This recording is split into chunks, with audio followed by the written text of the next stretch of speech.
Ladies and gentlemen, welcome to Chaos Ensues.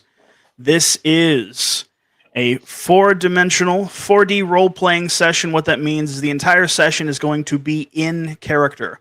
We're not going to be asking questions of the GM. There is going to be as little out-of-character talk as humanly possible.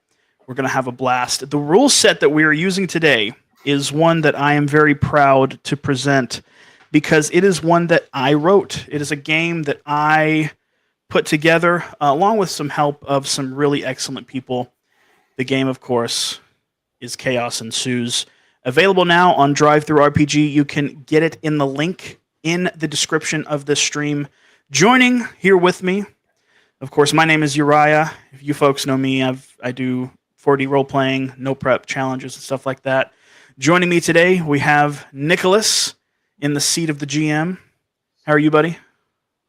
Doing great. Doing good. Awesome. Excited. And underneath me, here we got my good friend Elf Hunter. He is going to be playing Gavin Kane. How are you, buddy? I'm ready to go insane. Awesome. Cool. So real quick, what Chaos Ensues is, it's a game, it's an investigative role-playing game, very inspired by modern internet horror, things like the Mandela Catalog, the SCP Foundation. It takes a lot of inspiration from games like Esoterrorists and Call of Cthulhu, as well as a lot of inspiration from Delta Green, almost inadvertently. But it is about agents, special agents who are a part of a covert organization known as the Tanelorn Agency. And what they do is they go out and they seek anomalies that are taking place that are tearing at the fabric of our reality, and they put it to a halt. We're going to have a lot of fun today. This is the first time that we're putting it on stream, so I'm super excited to get this out front of everybody. Without further ado, does anybody have any questions before we get into it? Any final thoughts? To pose a suggestion. Maybe you put me below, so players are on top Sure. of the gym. We have a visual. Absolutely, that'll work. That will work. All right, so without further ado, I guess I should give a little preface of how this game works. It's a 2d6 roll-under system, so you're going to be seeing us roll dice on the screen. We're rolling 2d6, trying to get underneath a skill rating, and of course, if we accomplish that, then we have succeeded at the task at hand. Lots of really cool aspects. You can get the game for yourself. Like I said, you can get it today. It is pay what you want, so for completely free of charge, you can get the PDF and start digging into the game yourself. Highly recommend it. I'm very proud of it. Of course, I got to give a big shout out to Space Roadie. He is the individual who came up with the dice system that this game is based off of, the 2d6 roll under. If you're familiar with Mithras, if you're familiar with BRP and things like that, you will see a lot of similarities. You'll notice a lot of treaded ground, or ground that's been previously tread. But yeah, so enough blabbering from me.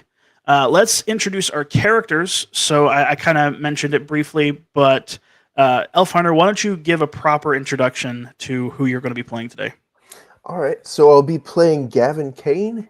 He's 28 years old, and he is a freelance detective as his day job when he's not working for the Tanelorn Agency.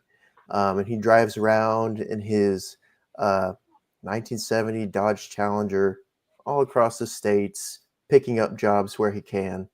And he's kind of a devil-may-care, lax guy, little bit of a bully, but he means well. And, one day when he was on a case, he ran into something he couldn't explain, and the Tanelorn Agency decided to take him on, and so he works for them now, alongside Pete Baxter. Awesome. And speaking of Pete Baxter, my character is Pete Baxter. He's a bit of an older fella, sort of in his late 40s, going into his 50s, really sort of that middle-aged kind of vibe. He is a special agent of the FBI, but he's been with the Tanelorn Agency for about 20 or so years. And in an unfortunate circumstance, even though he was of sort of high regard in the agency, An unfortunate circumstance, a lapse of judgment, a mistake on his part caused his former partner to be indisposed, either through death or insanity. And because of that, the consequences of his actions, he was sort of tossed around from different place to place in the different what's the word I'm looking for? The different units, different places in the agency, and then they're finally giving him another chance. And of course, his responsibility is to train the rookie Gavin Kane. He's a bit of an old school fella, kind of a hard-headed individual, very proud of his old school ways. But yeah, we will see how this pans out. The game is going to be taking place somewhere in the mid to late 90s. Is that right, Nicholas? Is that what we agreed on? Yep. Yeah, the game will be taking place somewhere in the mid to late 90s. If there are some incongruencies, if you grew up during that time and you notice some things that aren't exactly accurate, who cares? We're just having fun here. You can write your formal complaint. Yes, yeah. Send all of your formal complaints to I don't give a crap at Gmail. I'm just kidding. Don't send anything. But let us know in the comments. Yeah. Let us know in the comments. Without further ado, let's hop into Chaos Ensues. Early summer in the countrysides of Indiana. It's a humid day, bit overcast. We open the scene with Gavin Kane.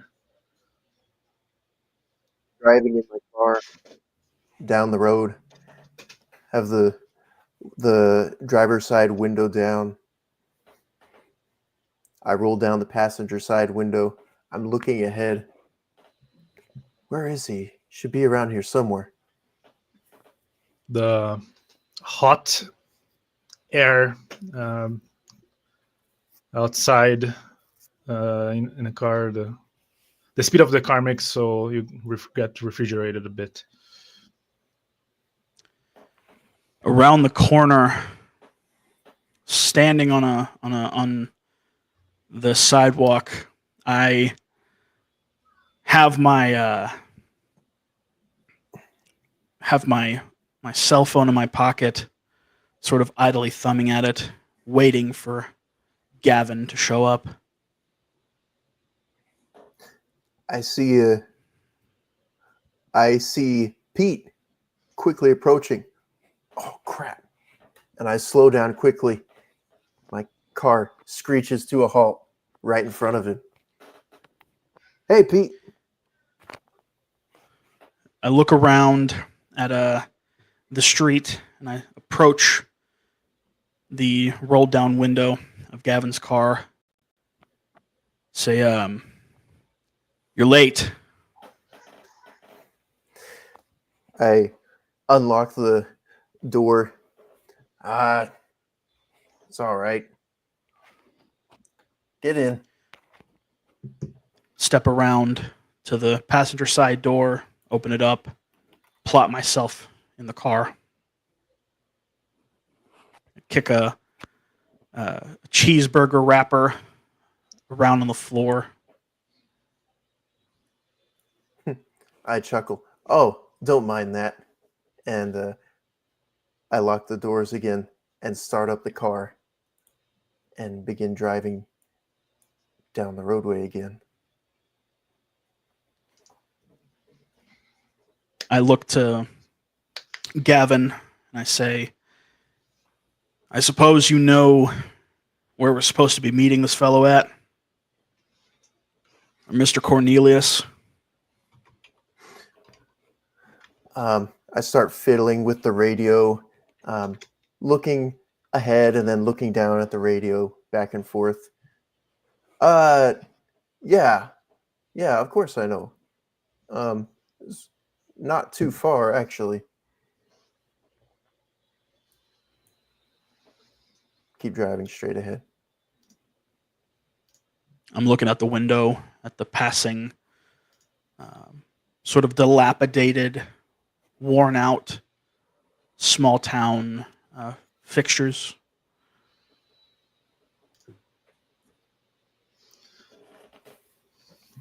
About 30 to 50 minutes of driving.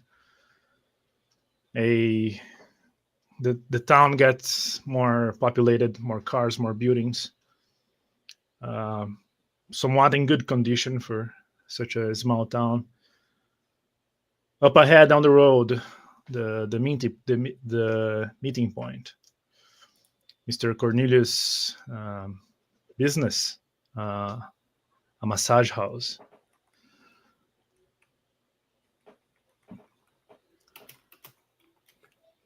As the car slows, I unbuckle my seatbelt, kind of give a grimaced look.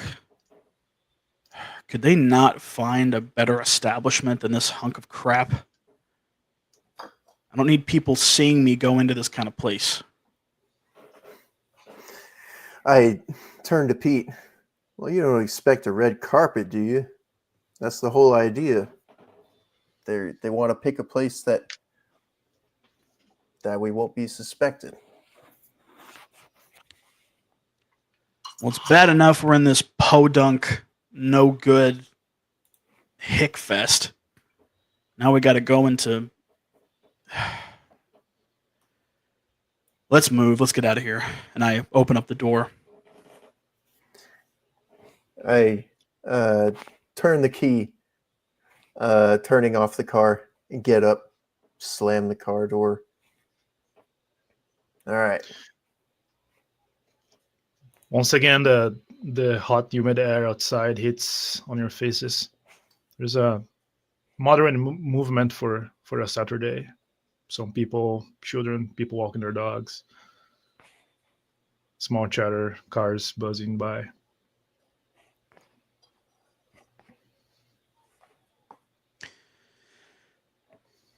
I say to Gavin, sort of try not to make eye contact with any folks in the area. Come on, let's get in here and see what this one looks like. Yeah, sure. Start fixing my collar, fix my jacket, and walk in, holding the door open for Pete. Ding, ding. The door bell jingles. I say nothing as I walk past Gavin. I sort of adjust, kind of pull on his collar a little bit and say, well, at least now you look more like yourself. I'm brushing my hair, and I look around in the front room. A receptionist, young lady with dark hair. In the reception, two people waiting. A very old man, saggy face, and a middle-aged man on the other side of the room, reading papers and the magazines. The receptionist beckons you with a smile. I smile back. I walk up to the counter, look back at the rookie, look at the two sitting, smile, and I say, we're here for the group special. Oh, she flips some pages. Oh, you'd be Mr. Baxter. Is that right? I give a nod. Yes, ma'am, that's myself. I should also be a Mr. Kane. I'm now walking close. I'm right behind him now, just listening in. She's running her fingers on page. Yes, it's all in order. You're right in time. Well, actually, you're 10 minutes early. You can wait here. Or if you wish, you can go in. I give a sly smirk to Gavin and say, we know our way around. We'll just let ourselves in. Thank you. Oh, I- well, please enjoy your stay. I smirk as well. And I gesture for Pete to lead the way. I say, after you, rookie.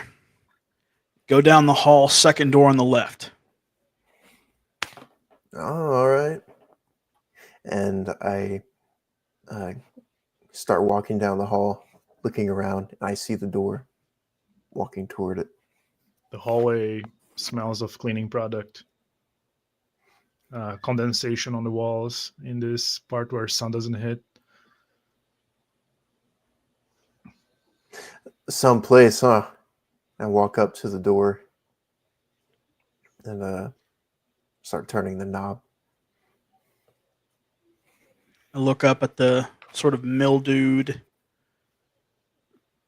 dirt stains up in the corner. Well, somebody would call it home. And turn towards the door. I'm fiddling with the doorknob. Is it stuck? I'm not sure. Hey, is this locked or what?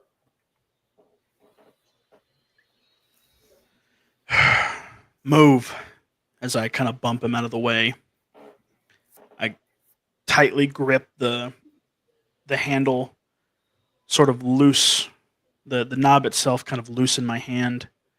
I give it a sharp turn, attempting to open it. Ka-chung! It seems a bit jammed. Not fully locked, though. I say, well, come on, tough guy, open it. I stand back, my arms crossed. I give a sigh, sort of rolling my eyes. I forgot about the new protocol. How did it go again? The knock? Oh yeah.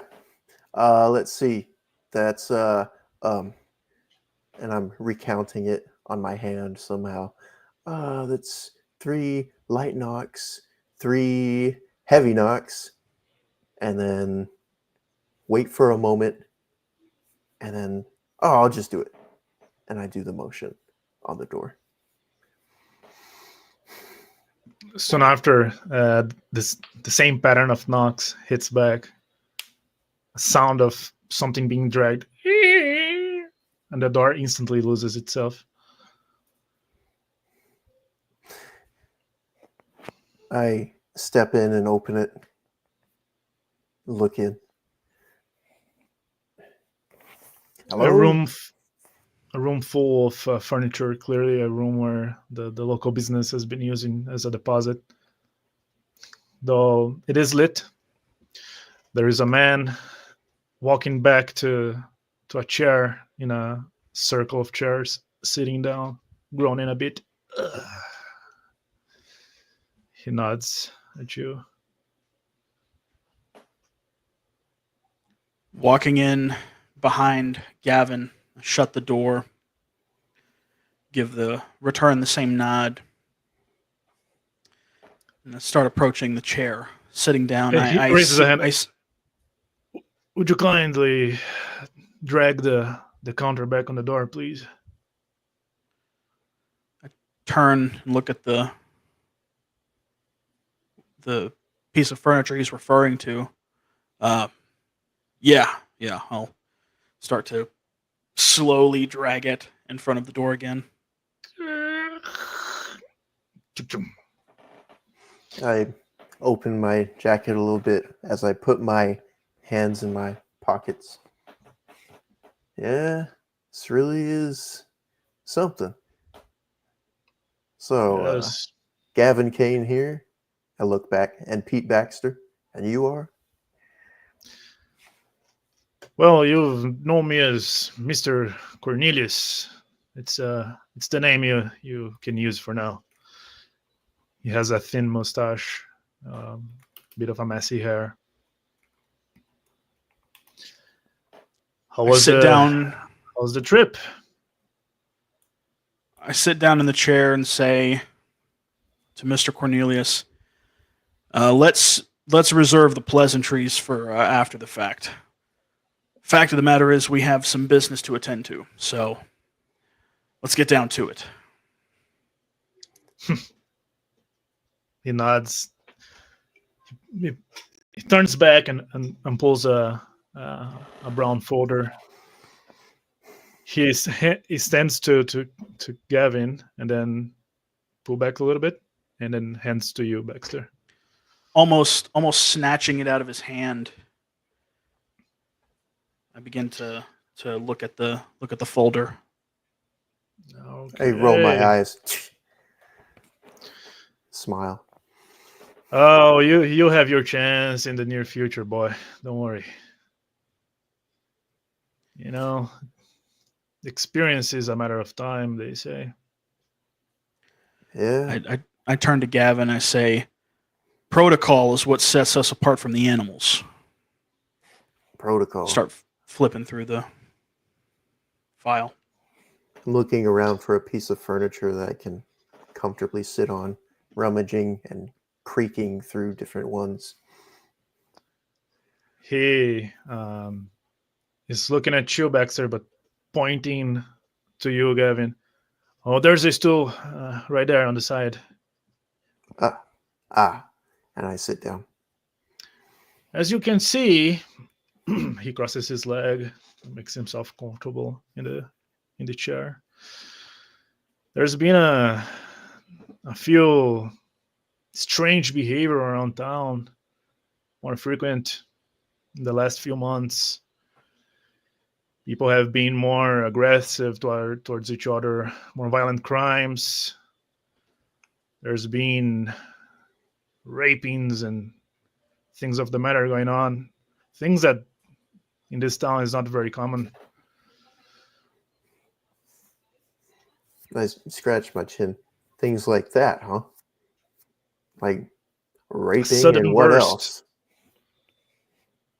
Violence in general, any kind you can imagine.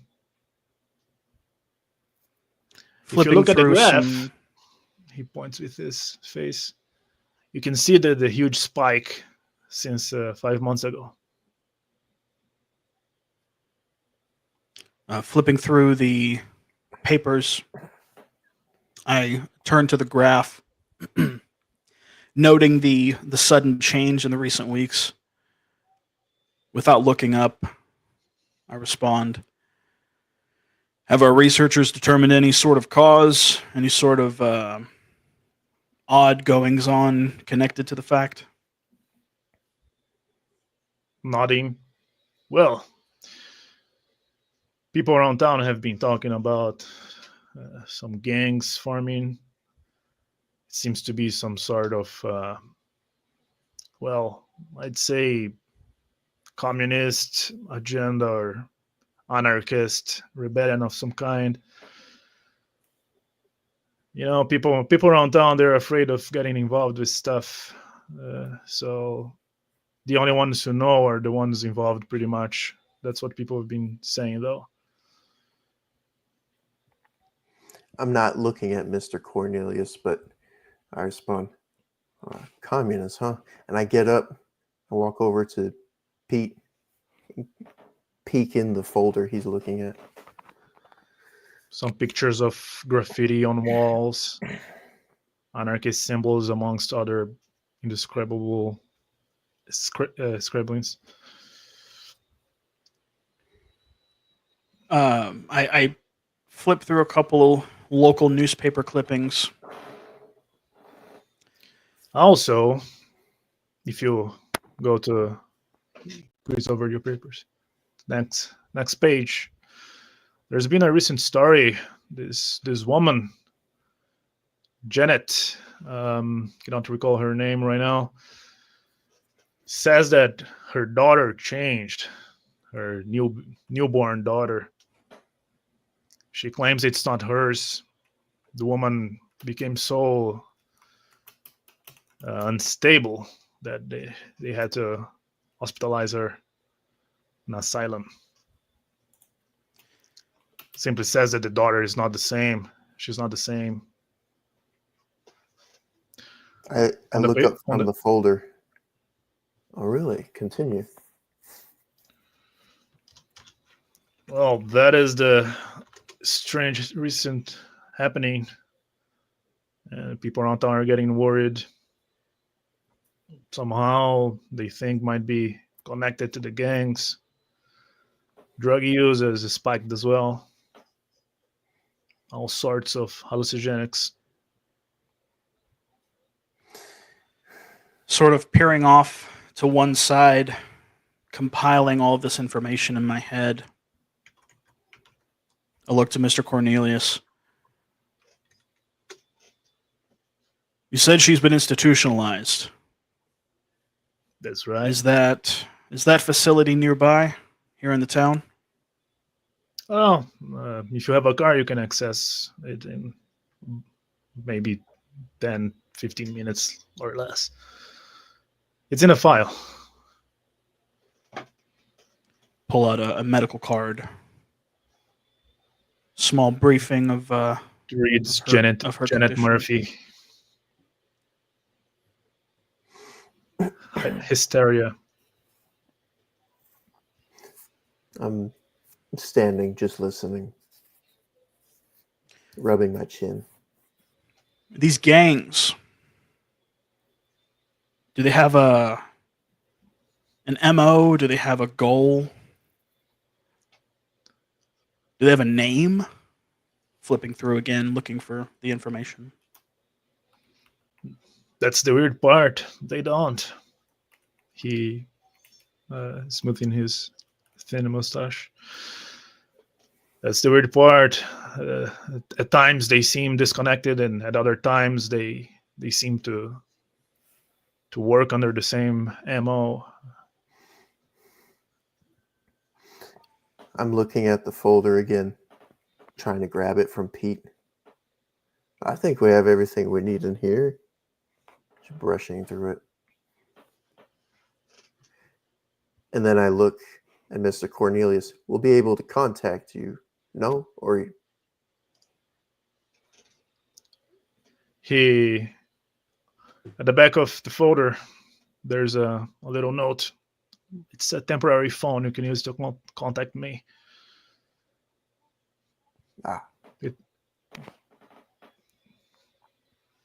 stand on my feet, closing the folder and passing it to Gavin. Well, how about it, Kane? You feel like a little field trip? Go see Miss Murphy? Miss Murphy. Well, it depends. Is she cute? I'm rifling through. 45-year-old woman.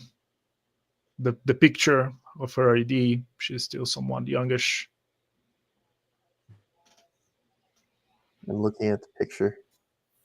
Well, I've never gone for 45 before, but you never know. Chuckles from Cornelius. We'll be in touch. I give a nod to Mr. Cornelius and begin to walk towards the door. He's cleaning his throat, standing up. The furniture is still in front of the door.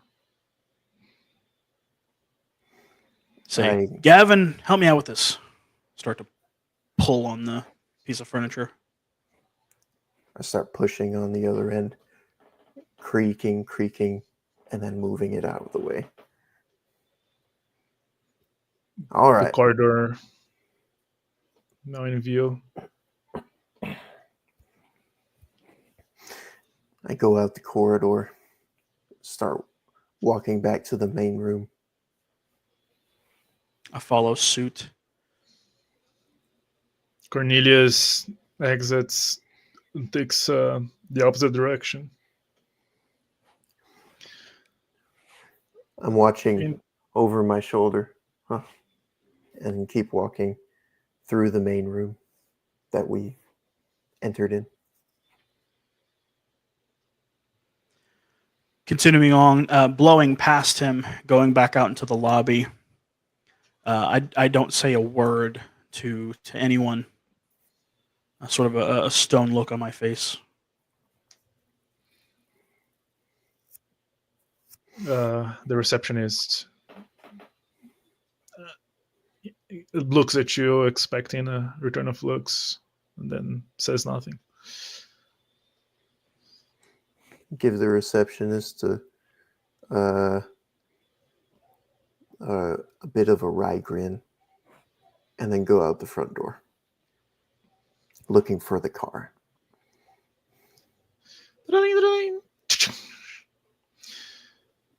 Still a bit overcast. The car is where you've parked it. I am already in the passenger seat, awaiting Gavin. I'm looking through the medical file of Janet, reading her conditions and her story as she tells it. Jog across the street real quick. Get in the car. Buckle up. Turn the key. Turning the car on. The papers mention that 5 weeks ago, Janet Murphy began having the hysteria and misconception that her daughter was suddenly not hers. She kept describing that it was changed, even though the child shows no sign of any harm whatsoever or acts any different than newborn would. It got to the point where Janet Murphy became so unstable that the husband was worrying about the well-being of the child. They had to intervene, institutionalize her.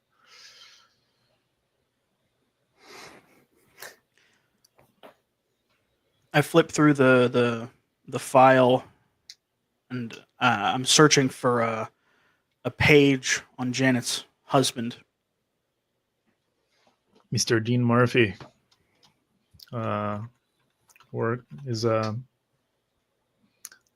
in a metalsmith factory. They manufacture many large equipment materials. I've started going down the road already.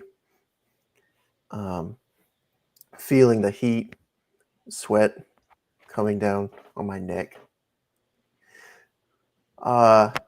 Hey, Pete, you've got the address in those files, right? Not looking up. Yes, I have it right here. But we're not going to the sanatorium. I look at my watch. I look back at the file. We're heading to Commonwealth Smithing. Take this right up here as I point to an upcoming right-hand turn. I start to make the turn, and I'm fiddling with the radio at the same time. I look up. Every now and then, music fades in and out of the static. I ask, not starting with Janet?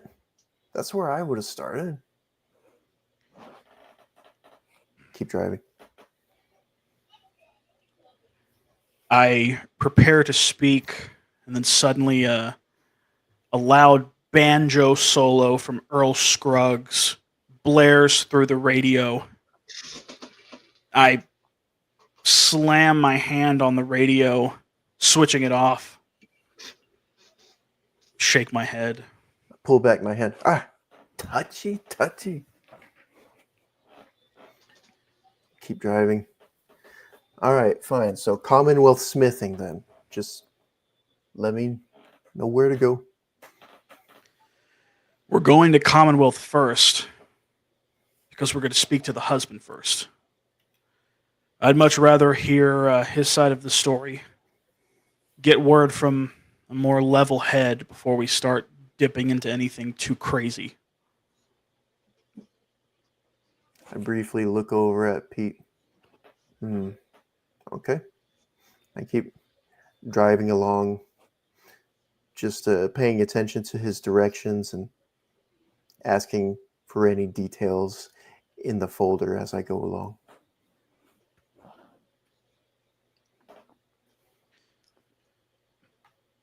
As time passes, a little bit from in the outskirts of the town, a big sign with a very outdated logo for this meeting, almost 70s-ish, cartoony, hardworking man carrying a steel bar. The factory can be seen up ahead, somewhat green and rural. The area, there's smoke coming out of some billows, some chimneys forming billows. As we approach the building, I notice a passing sign that says receiving with an arrow pointing in that direction. Say, take that road. We're not going through the front. I notice where he's pointing. Yeah, makes sense. Keep going down that way. Large trucks, some with their containers emptied. A few workers moving about. Clearly, like casting looks at you.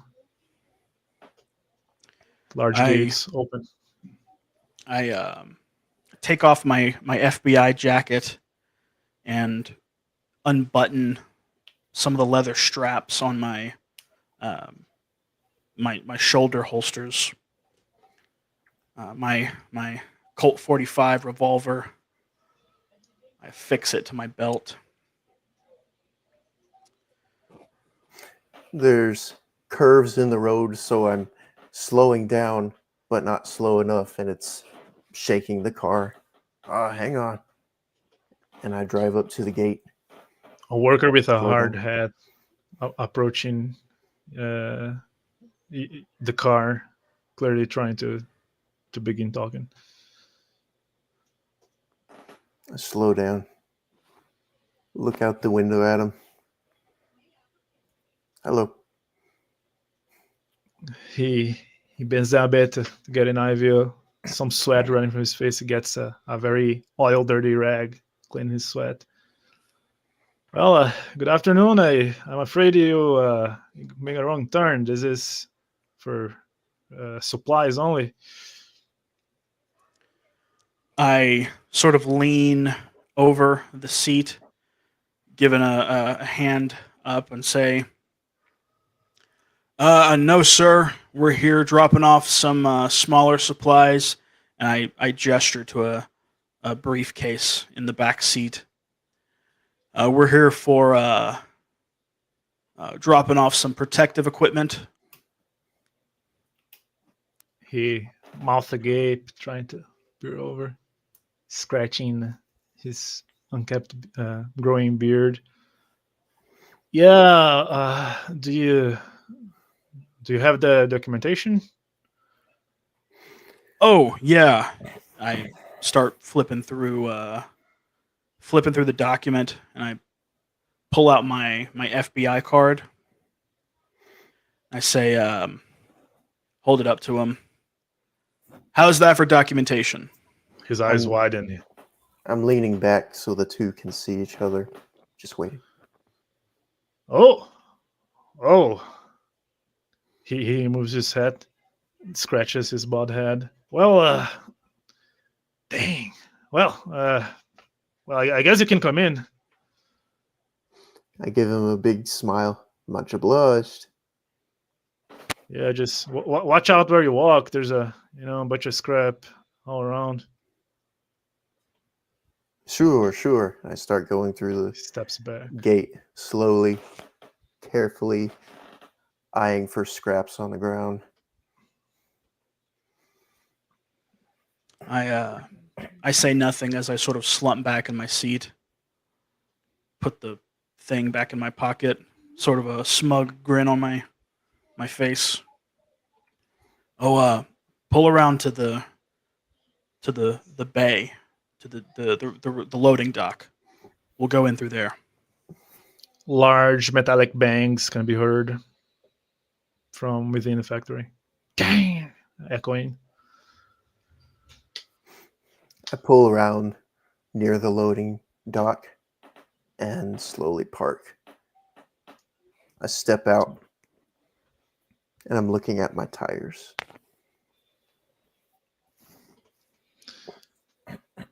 A very large bolt embedded in between the creases of the tire. I'm looking at it and I kick it. Damn it. You don't think they'll reimburse us for this bolt, do you? Not to mention the gas. Not on the business we're on. You should have been more careful. Dang! A large bang.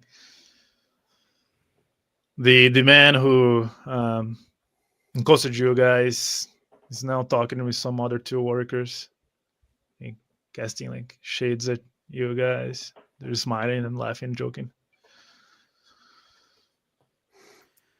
Walking in, I look around for the receiving manager on duty. I'm following close behind, and I'm whispering, "Hey, you said the husband was like a balding guy, about 5'10", right?" Yeah, he's got a pretty gnarly scar on his forehead. I nod and follow. A man with a cleaner shirt, a blue shirt, hard hat, earmuffs on his neck, not on his properly used as a headset, holding some sack of papers. Bang! The workers don't even react to the clanks. I flinch at the sound, sort of hold up a welcoming or a hand to him, say, "We're here with the shipment. Is it cool if we get some helping hands to get it all unloaded?" Looks at you guys. Looks back at where you came from. Shrugs. Yeah. Hey, you. Points. Go help him. Grab someone else. A bald man with a large scar. Dean. Another bang. I look around, wondering where it's from, but I don't flinch. Just adjust my hair. Deep within the bowels of the factory. Dean comes along. He pulls the arm on another man. They show up. Yes, we can help. Yeah, follow them. I start walking back towards the bay doors. I gesture to the odd one, the other man. I say, "Oh, we won't actually need you. He should be more than enough to help us out. Appreciate you though." He sort of give smiles. him a nod. I give a smile and a thumbs up, reassuring. He smiles, quite happy. He taps on Dean's back. Well, I see you. Catch you later, but walks back in. Dean is a bit hunched back. Okay, you guys came in with your civilian car. Should have bought a truck. He points to the dirt road. They keep dropping all sorts of nest stuff there and gonna ruin your car, your tires. I kind of spitefully, too late for that. Anyhow, and walk over to the car, lean against it. He's like looking. I sort of stand on the other side of Dean, in between, or him in between myself and Gavin. I say, "Mr. Murphy, Oh, yes. He's scratching a rash on his neck. We apologize for the subterfuge that we had to use to get you out here, but the issue at hand is one that requires a little bit of tact and discretion.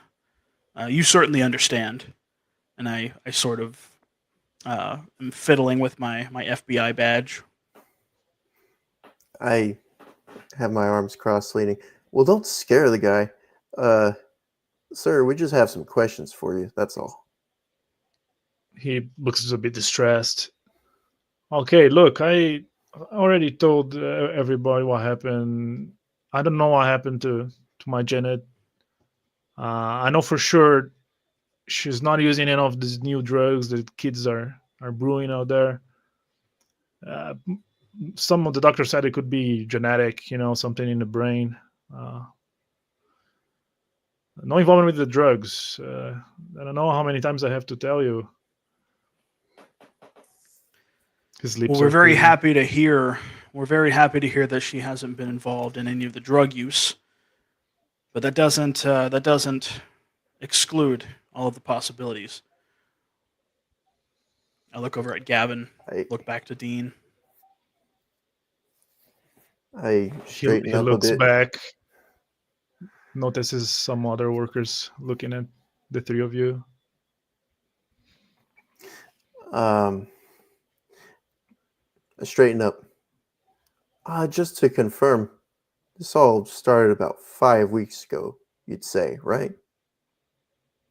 He is nodding, averting eye contact. Yeah, scratching the rash on his neck.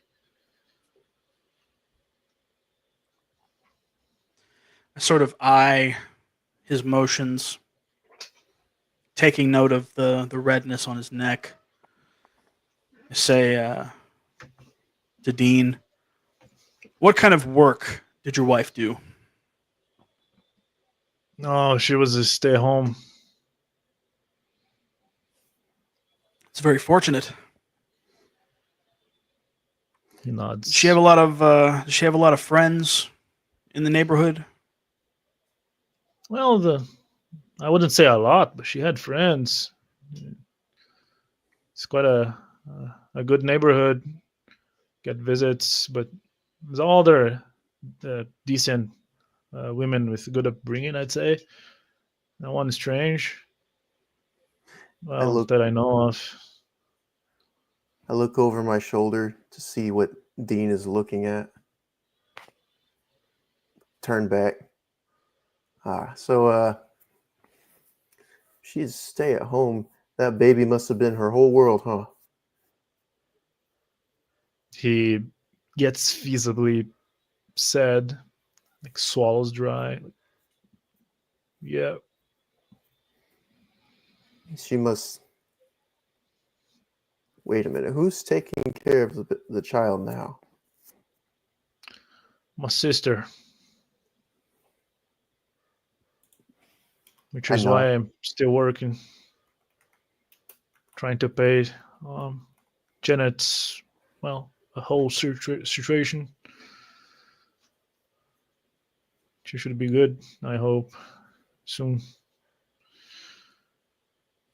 Well, we certainly wish you both the best.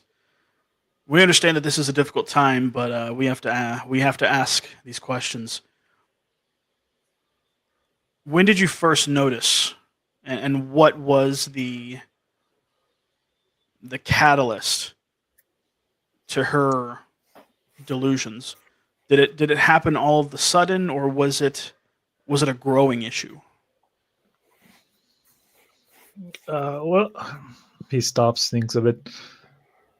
Well, it started out of nowhere. She kept mentioning how a baby girl was different, and I thought she was just noticing the baby girl, but she kept going on and on until it got to the point where she swore that it was not our baby anymore. She couldn't explain why, and almost got physical. I furrow my brow. Up till now, we've He heard that the scratches his rash again. baby is different, but He looks the same to me. He looks what? a bit red now. But how is she saying the baby's different? What's different about the baby, according to her? She couldn't explain it. She just said it was different.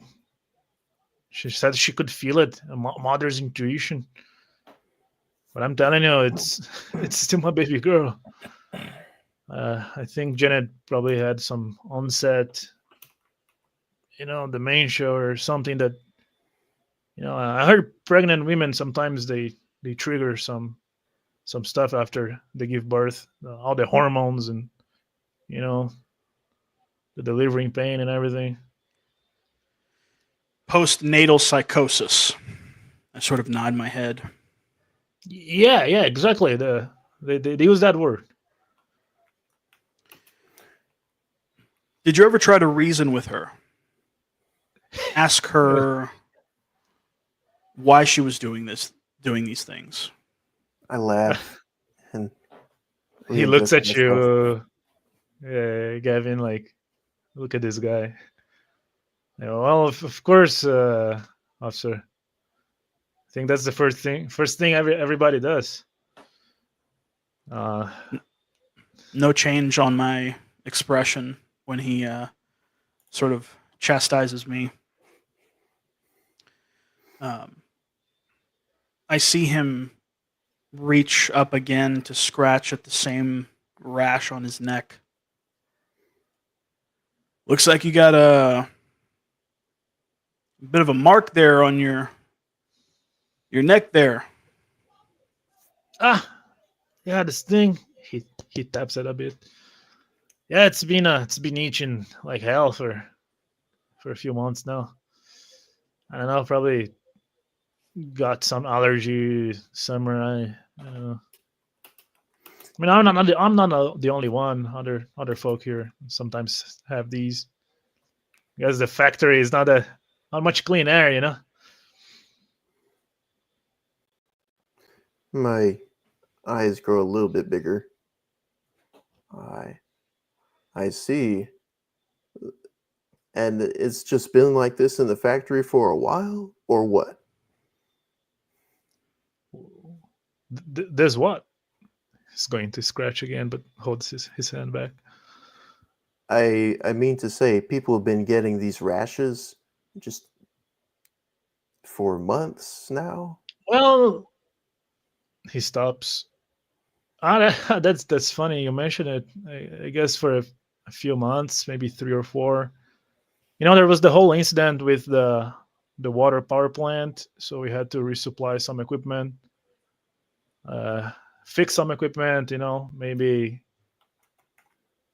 that I remember that people started complaining about that. Mine started a few weeks after, so I don't think it's related, but some folks here, like Michael, says it was because of the power plant.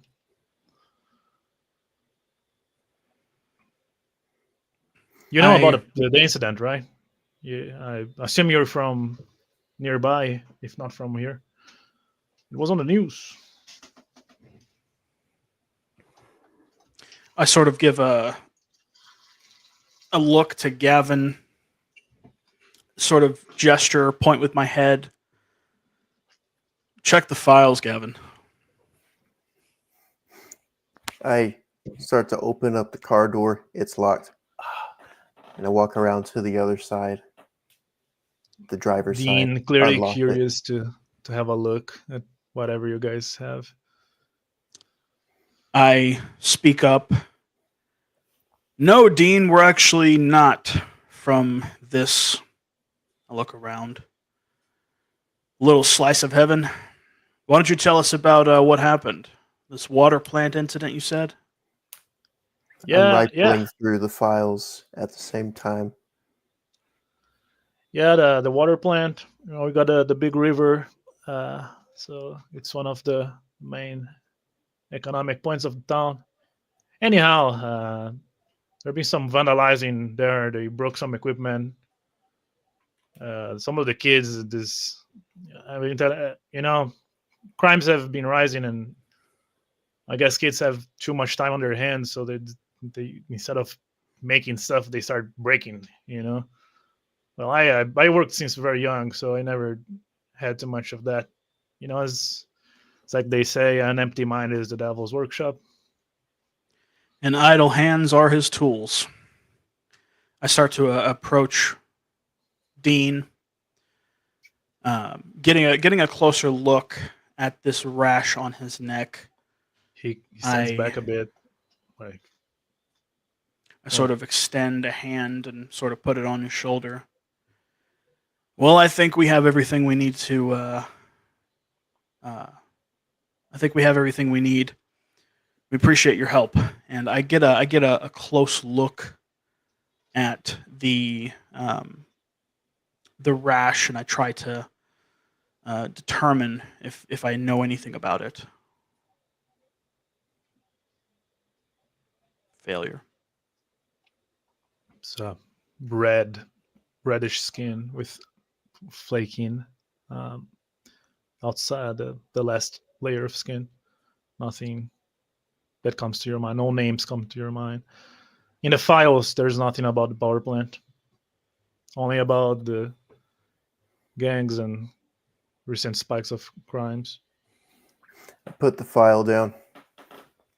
Look out the window at Pete. I take a $50 bill out of my pocket and shake Dean's hand and say, Mr. Murphy, you're going to tell them that we brought the wrong shipment, and we'll be back later with the right one next week. Thank you for your time. Well, he clasps your hand, picking in the bill. Well, thank you so much, officer. I wish you two have a good investigation. Much obliged. I turn. Begins walking back. Ka-chang! Echoing. None of the workers flinch. Looking through the front window of the car as he walks away, I give a little salute. Bring on the car. I open up the passenger side door, plop down in the seat, shut it. What do you think, Kane? I think. Well, first of all, was that 100 you gave him? God, no. You think I'm made of money? Give him a Give- 50. I give him a slight punch on the arm. Cheap ass. But anyway, I start to back out and then drive out. I say, yeah, seems cut and clear so far. I say maybe we can find something at the power plant. Seems those kids started up something on purpose. Maybe unknowingly, but you know what I mean. The skies Part of me are says, clouds, the overcast turning into dark gray now. The air is more humid. I say to Gavin, part of me thinks that the water plant incident is just a consequence of all the gang activity that's going on. I don't think it's the cause of anything. Maybe if we have some time, we'll be able to swing by and see what's going on there. But I think we should. I think we need to head towards the sanatorium. Try to get there before visiting hours are done. The front gate is opening. I drive out. Sanatorium. Worker. Yeah, the sanatorium. Well, we've heard one side of the story. Might as well hear the other. Maybe we can get some actual information out of Miss Janet.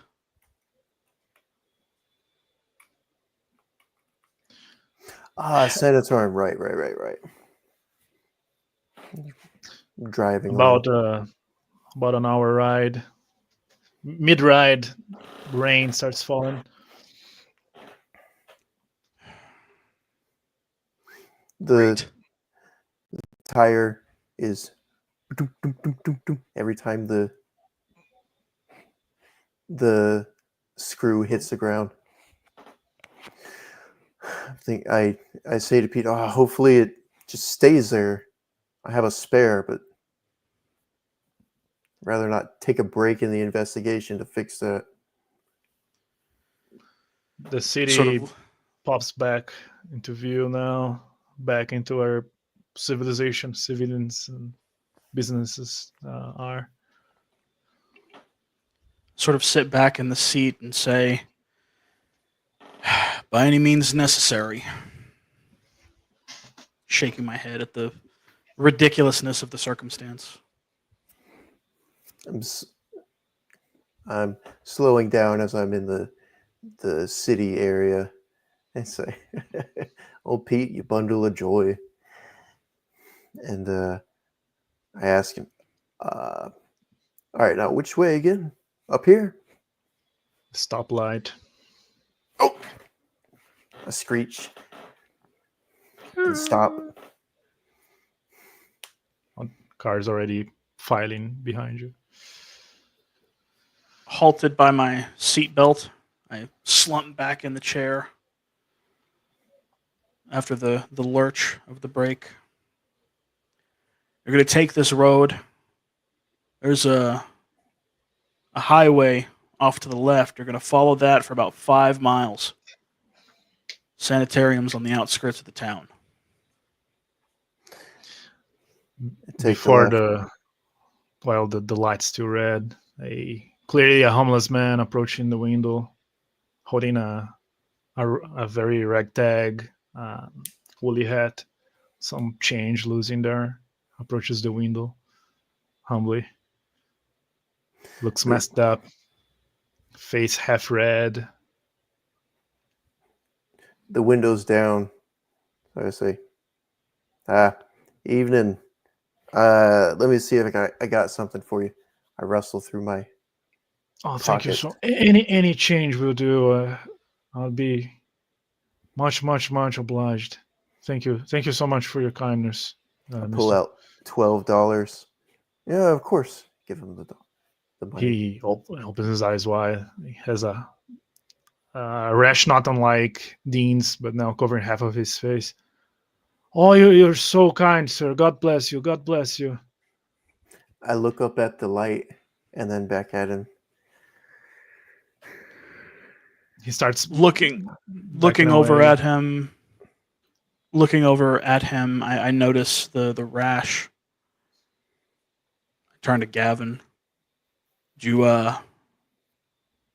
you notice the rash on his neck? Oh, yeah, I do. Doesn't strike me as the kind of person who works at a factory. I turn back to him. Say, mister. He's already maybe 5 meters away, going back to his corner to sit on a wall with a cardboard, asking for changes. Beep beep. Burr. Cars behind you. Light turned green. I look out. Hang on a second, and I call out, "Hey, sir, where did you get that rash from?" Hand on Gavin's shoulder, I say, "Not the time or place. Let's go. We're burning daylight." Damn it! And I start going again. The street's now wet. The rain has stopped. Still overcast. After just a few minutes of a drive, a very large and old, almost Gothic sanitarium. Sign says Sanitarium St. George. There's mud on the floor. The air cooled down a bit. I'm slowing down. I see a front gate, looking past it for a place to park. Here we are. A bit garish, isn't it? Sort of looking at the design, the filigree, the artwork. Cartoonishly macabre in a way. I'm stopped at the gate. How are we going to get in here? And who designed this place? Batman? There's quite a few open spots. A lot, actually. A gesture to the front of the building. I say, just pull up near that overpass. Get us out of the sprinkling. All right. I keep going near the overpass, and I park the car. Pit pat. Rain pours down again.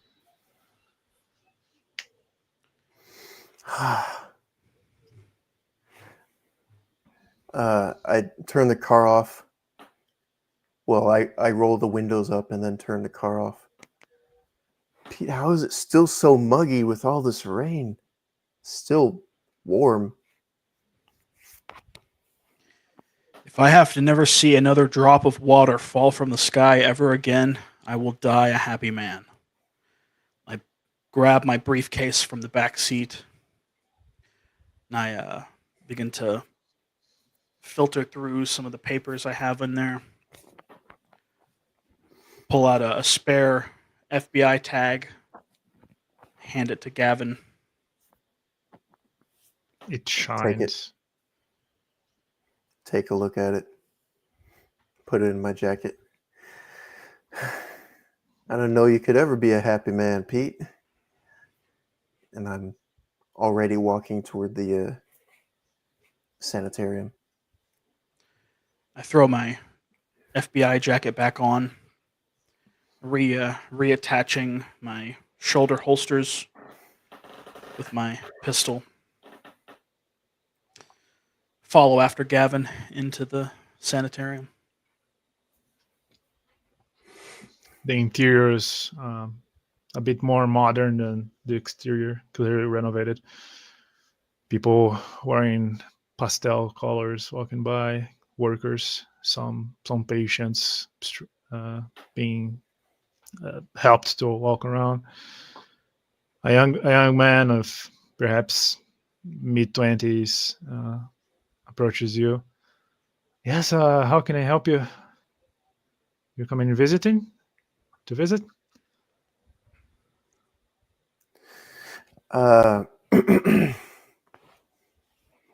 Yes. I adjust my clothes for a second and move my wet hair out of my face. Yes, we are. I pull out my tag. Here, we need to speak with a Miss Janet Murphy. Oh, yes. He very comprehensively. Yeah, you can either take the elevator or the stairs. Third floor, room number 304. 304. Got it. Yes. Look back at Pete for a moment and then just start walking toward the elevator. She should not be aggressive. Should not. Should. Won't be a problem. I give a polite smile as I pass, walking towards the elevators. Hit the button. Wait. And I say to Pete, should be room 304. I step in. It's what the lady said. Step in after him. Slam the third floor button. waiting for the elevator to go up. Short elevator ride. Door opens. Corridors. Room 312, 310, so on down the line. To the left. I step out first. Should be down this way. I see it right here. I'm beckoning Pete. I step out of the elevator and stop at a small sort of decorative table, set down the briefcase, open it up, start fiddling through some papers, and I pull out a couple of pictures and slide them into the inner pocket of my jacket. Close the briefcase again. Some doors are open. Room 3 or 4 is the door is ajar. I say, "You ready?" And I walk in without waiting for an answer. A figure that could be described as the Janet from the picture, clearly aged with stress, sit down on a desk with a book in her hands. She looks at the door. Yes. Eyes are deep. I step inside, say, "Mrs. Murphy, my name is Gavin Kane. This is my partner, Pete Baxter. We're here from the state authority. We wanted to have a conversation with you about some concerns you may have had about your medical treatment." She no expression whatsoever. Yes. Well, what do you want to know that I have not already told? Me being crazy is not enough. I give a slight smile. We'll get to the questions, but my name is Gavin, by the way. Should have knocked on the way in, but this here's Mr. Baxter. She's staring at the wall in front of her. I stare daggers into the back of Gavin's head. I feel them. I pull up a chair and sit down close by to Miss Murphy, not getting too terribly close. I pull out a picture, one of them of Miss Murphy holding her daughter. I set it back in. I pull out the other picture of her daughter.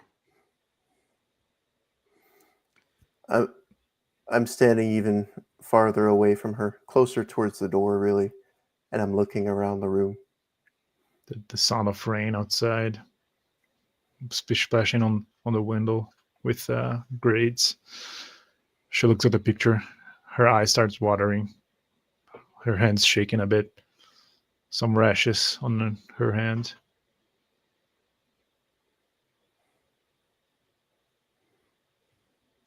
I sneak a glance to Gavin and sort of look to her hands, gesturing with my eyes. Yeah, I look at her neck. Her neck is clean, though the same rashes are visible from her wrist down to her hand. Why you have to show me these? Wanna torture me? Her lips quivering. I point to the picture of her with the child. I ask her, "The child in this photo, this is your daughter, right?" It was. She was. My I Brianna. gesture. She's gesture cleaning her to nose on her sleeves. I gesture to the other photo taken several weeks after that one. The child in this picture. This is your daughter, isn't it? No, it's not. She's getting red. I It's say, an imposter. I interrupt. Now, Janet, it's all right. We're here to fix this. We're going to figure this out. It'll all be okay. Red eyes, red nose. She looks at you with puppy dog eyes. You believe me? Success. I say, well, anything's possible, ma'am. Everybody keeps saying I'm crazy. That I don't know. I am the mother. I know this is not my daughter. I wouldn't recognize her. Nobody understands. If you had given birth to her, you would see the difference. Look, she just points to the picture and both.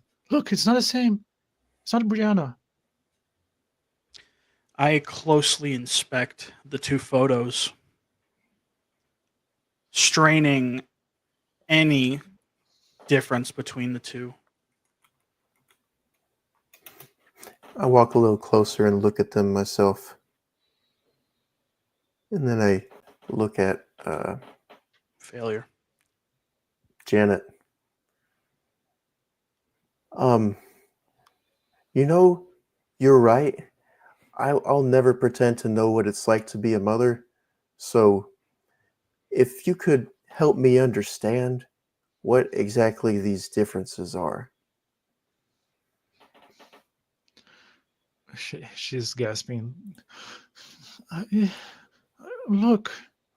She points at the picture and the center of the picture, and it's the touch is different.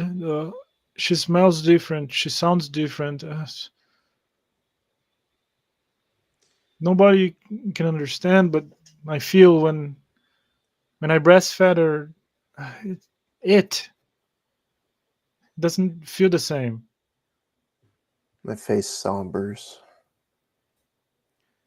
I turn back to She looks Miss both Murphy. of you. It scares me. I just begins crying, sobbing again, drying her tears. I When just did you want my first Brianna back. when did you first notice something was different about Brianna? When did you first notice the change? Maybe a month ago.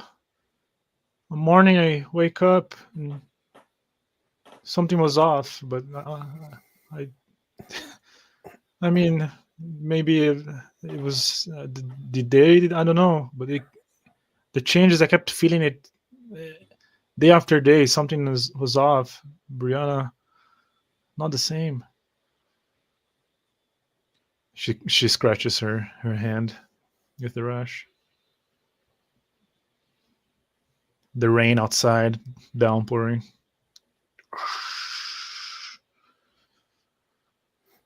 I step back a little and let Pete take the lead. Have you ever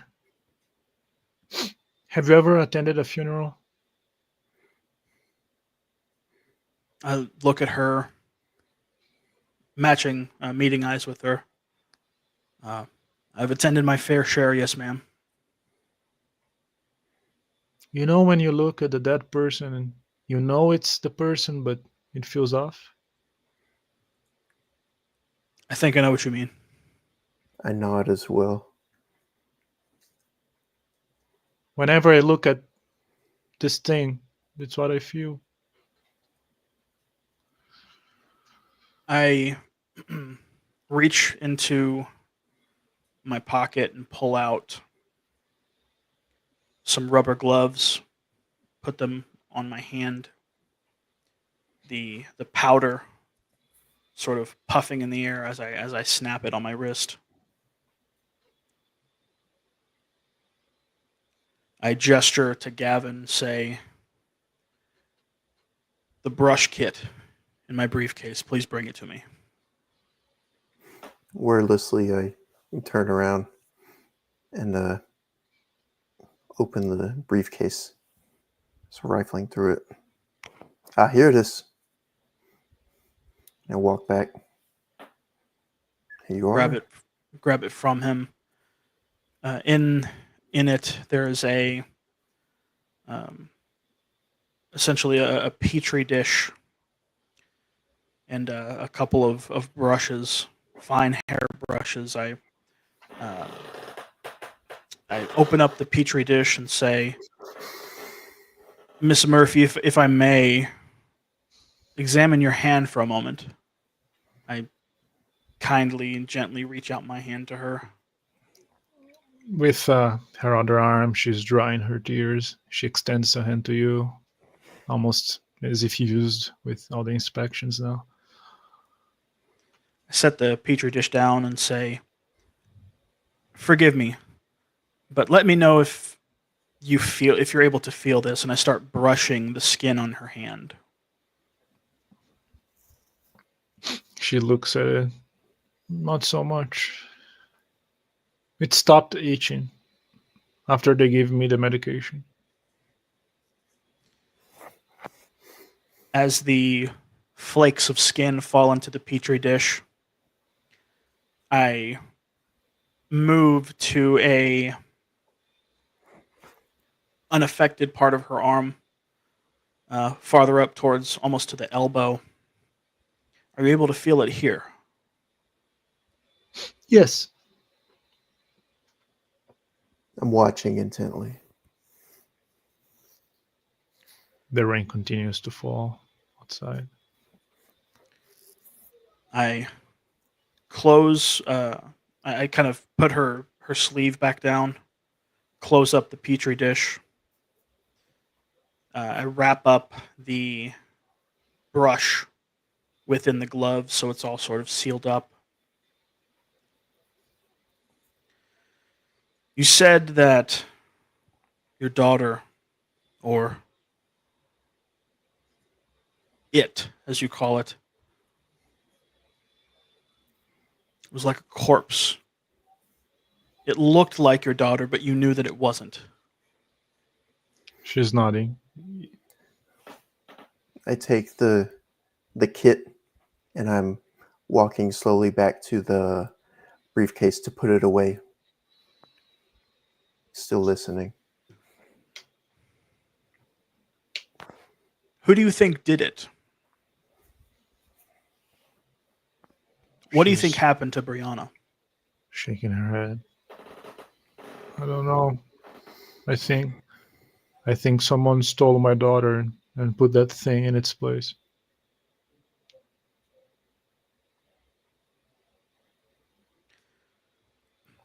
A hand on her shoulder. She looks at you, sad. A polite squeeze, and as I stand on my feet, look towards Gavin. Is mother taking good care of her while I'm here? Have you visited her? And Dean? I turn back to her. Yes, we actually just spoke to Mr. Murphy. Saw him at the foundry. I gesture to the rash on her hand. You know, Dean has the same sort of lesions on his neck. Yes, I probably got from him. I I'm think he got that at the factory. He said something about it. Janet's facial expressions, her temperament, just paying close attention. She's a bit calmer now. The bout of crying passed.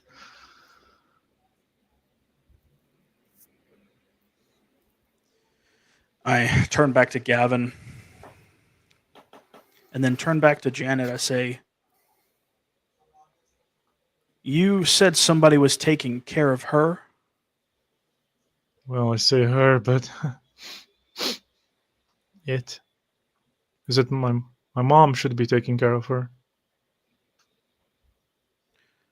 Is she averse to? Is she jittery? Is she? What I mean to ask is, if we were to pay her a visit, do we have your permission to inspect it? Yes. If you want to take it away too. It's not my daughter in it. If you could find my daughter though. I give a look at Baxter. Kind of squint a little bit.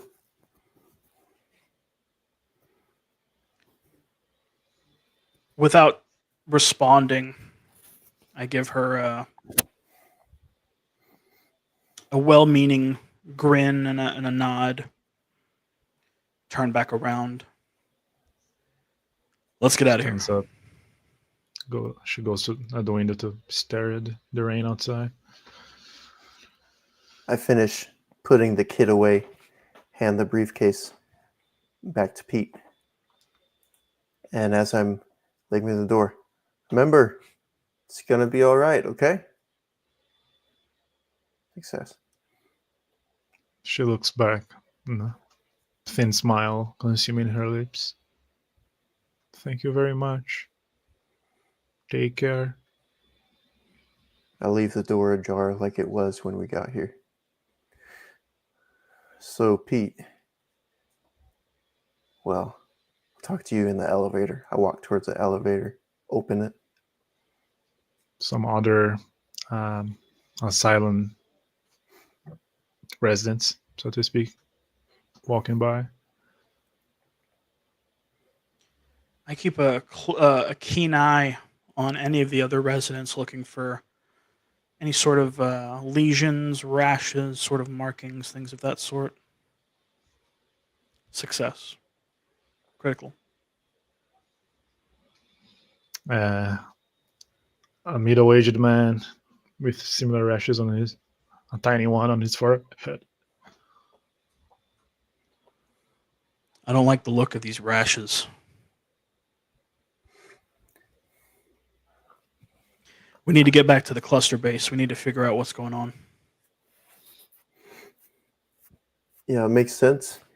Come on in. I'm holding the door open of the elevator. Ding! I reach into a pocket and next to a sort of a potted plant kind of in the corner, I drop a small bug surveillance device into the bush, get into the elevator.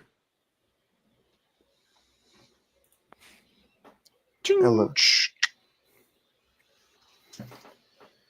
I'm whispering to Pete. I notice an incongruency in the stories.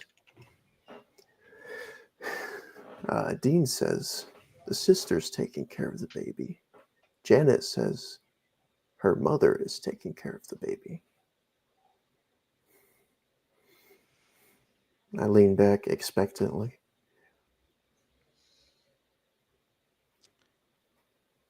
With an impressed look, good catch, Rook. And I sort of ponder for a moment. Maybe we got a couple more stops we got to make. I say we do that in the morning, though. I think we need to get this stuff back to the cluster base, and then let our boys in blue take a look at it. Sounds good to me. I could go for a bite too. I'm walking out of the elevator through the lobby toward the front door. Sounds like a plan. Following after him. I give a smile to the young man who greeted us earlier. go outside and find the car.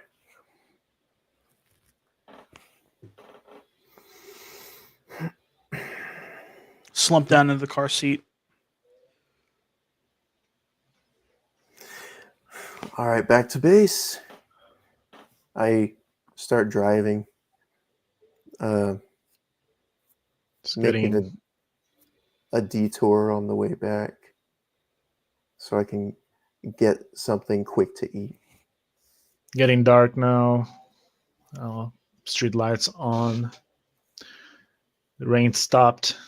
Lights reflecting off the black asphalt and walls, and graffitied walls. A local diner. All lights turn on inside.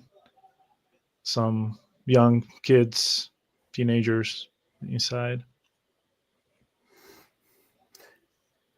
I say to Pete, maybe there's a drive-through around here.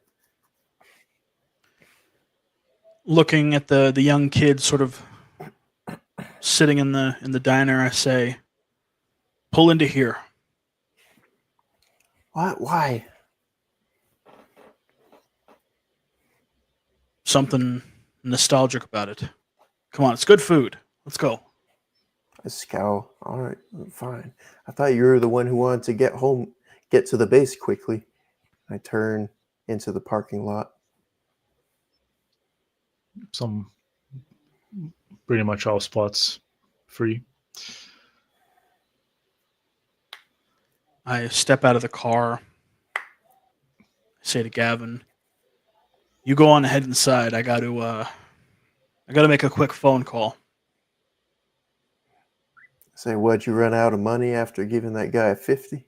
And I walk inside the store.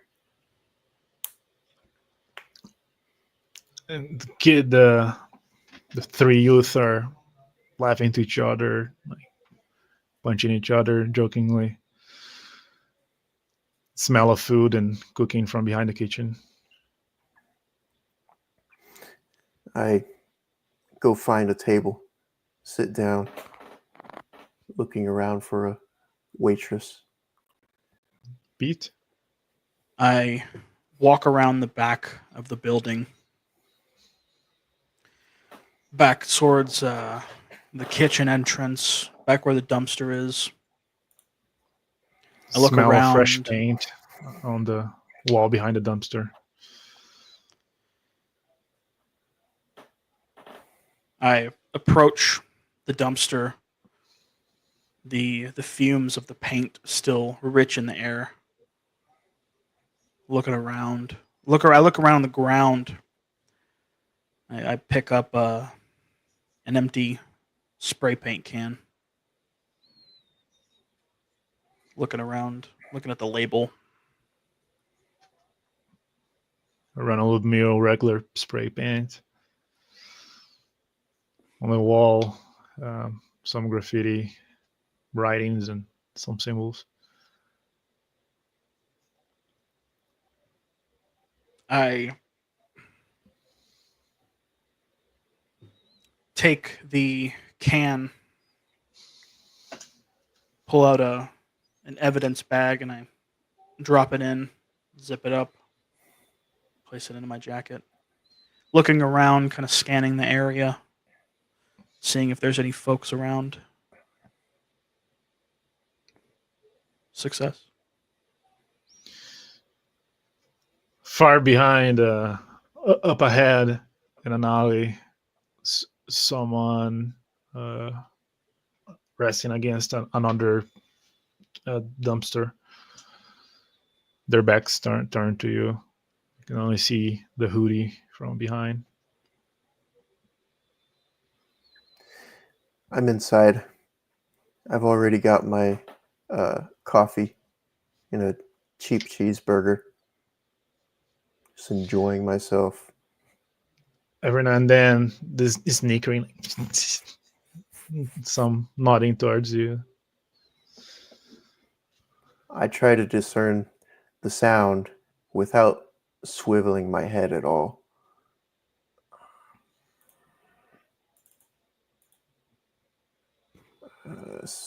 Failure.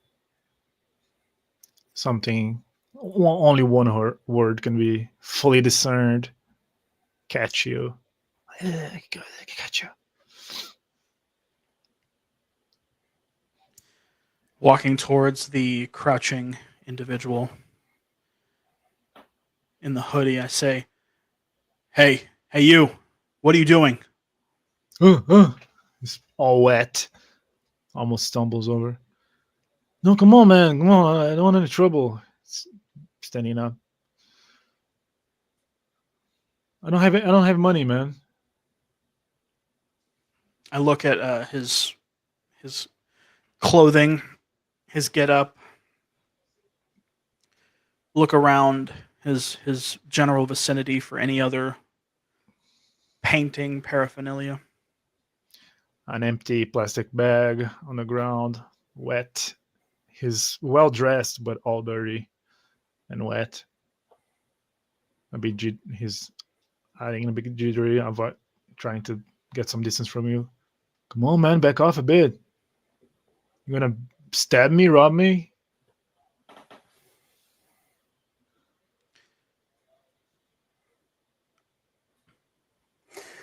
I slide out of my booth, stand up, and turn around, looking around.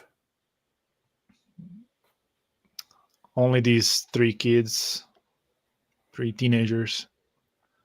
They're talking quieter now. They're eating some food together. I grab my coffee, sip it, and I'm just holding it as I stand in the middle of the diner.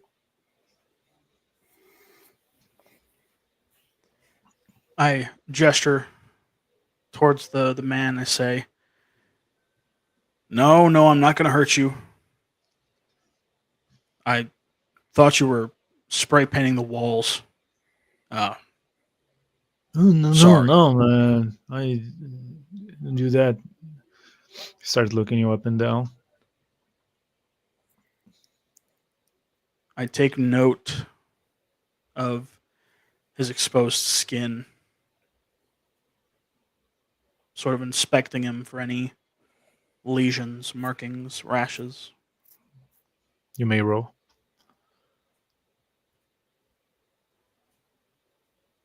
Success. On his neck and hands, in the dark, can be discerned the reddish on his skin.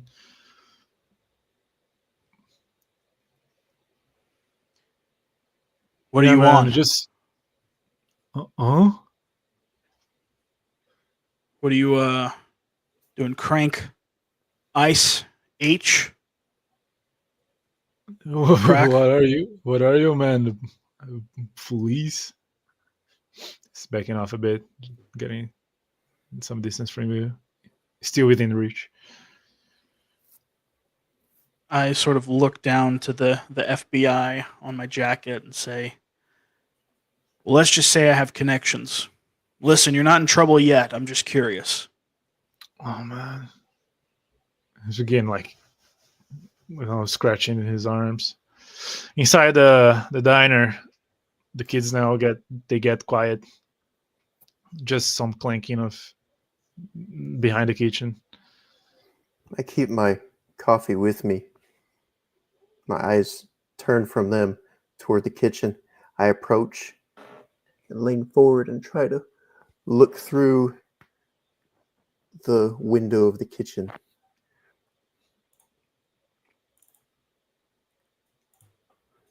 Success. Foggy window due to all the steam. A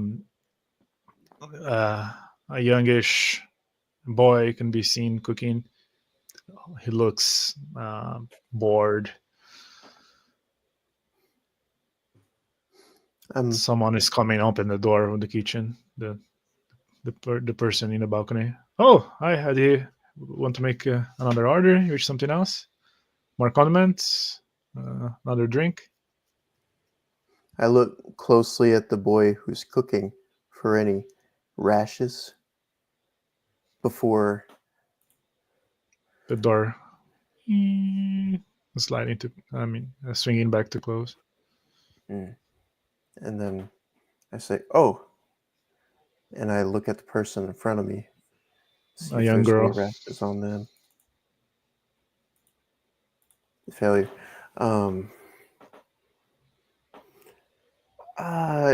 Yeah, maybe something to go. I give her like a small order from my buddy. She pencil in it. Yes. Okay, about 15 minutes or less. You can just wait here if you wish. Or do you want me to take it to your car? Are you around here? No, just I'll wait here. All right. And I Please be lean. comfortable. You wish me to reheat your coffee, sir? No. I'm In the looking in my alley. coffee, swirling it around. In the alleyway. Oh man, look, I don't do any of the messed up stuff people are doing. Okay. My eyes sort of narrow. That rash. How long ago did that start up? Huh? She looks at it, scratches it, now conscious of it again. Well, I don't know, man. Since well, 6 or 5 months ago. Why do you want to know? You're not gonna put me in jail, are you? No. I'm a doctor. We're doing research, me and my buddy, my partner. We're working on a research paper on illnesses in small town rural America. Okay. Yeah, I don't know, man. People have been. He scratches his neck. Yeah, some of my friends get this rash.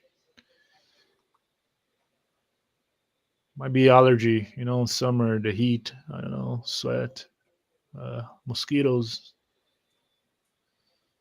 Maybe. allergies, and he has like droopy eyes. Yeah, he's kind of awkward in front of you, hands on his pockets now. I'll get going then, man. Stay out of trouble. And I turn around to walk back towards the diner. He power walks away from you. His feet on the wet floor, wet asphalt. Inside the diner.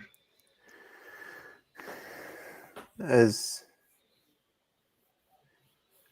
waiting for Pete to come in. Ding, ding, ding. As I walk through the door, I pass the kids sitting down at the table. I say, "Don't you all have school in the morning? Get out of here." Slump down into the booth with Gavin. They stay in silence for half a second, then start snickering at each other, laughing. The taller one. Come on, man, don't be grumpy. Who cares? Today's Saturday. I laugh as well. I say, grumpy is this guy's MO. By the way, Pete, I ordered a little something. I'm still leaning, and then I look back in the kitchen again. Door's still closed. Can be heard from the kids' table. Probably wifeless, pent up stress. Another death glare towards the kids. There's a guy out back with a rash. Did you find anything in here? I go and sit down with Pete. No. I was looking for rashes.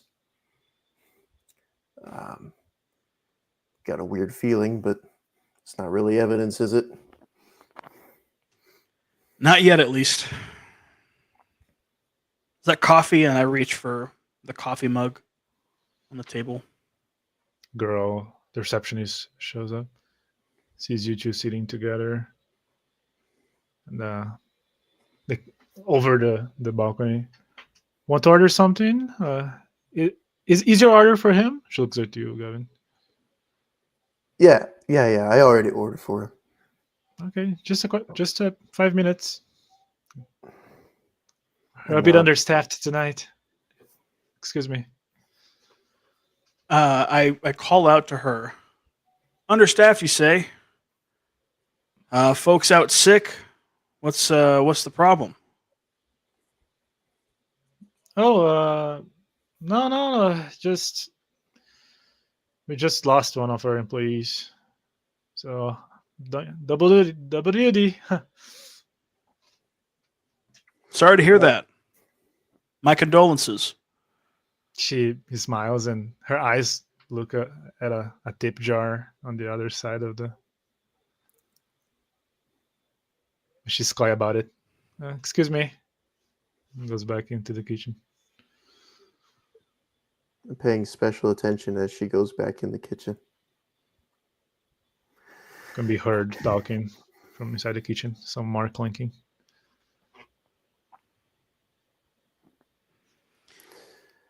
We need to get a move on. You don't want to wait for your order? What'd you get me, anyways? Just regular burger. I think you like them plain, right? I got everything plain for you. I sort of scoff. It can wait. I throw down a $10 bill on the table. Should be more than enough. The kid is on the table once again. Very low hushed voices can be heard.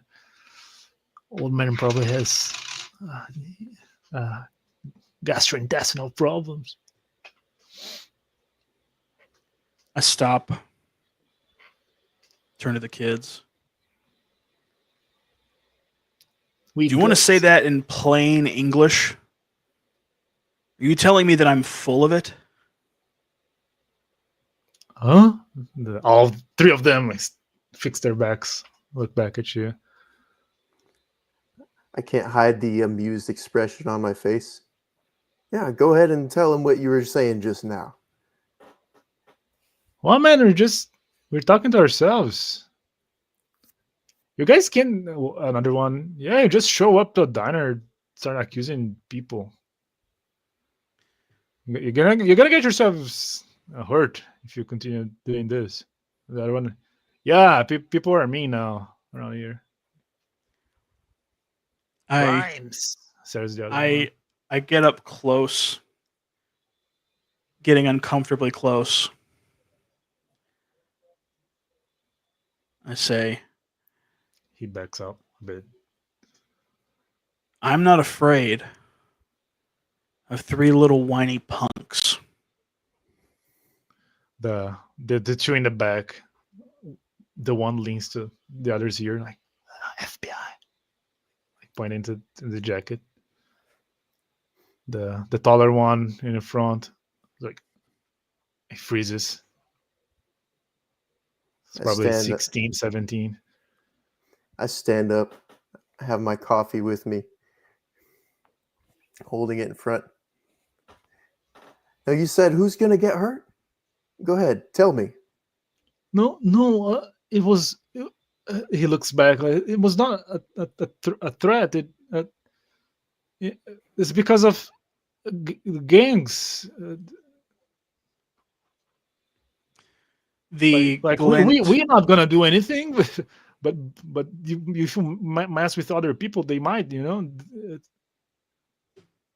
The subtle glint of light reflects off of the metal of my gun as I stand up, close my jacket up, and start walking out of the door.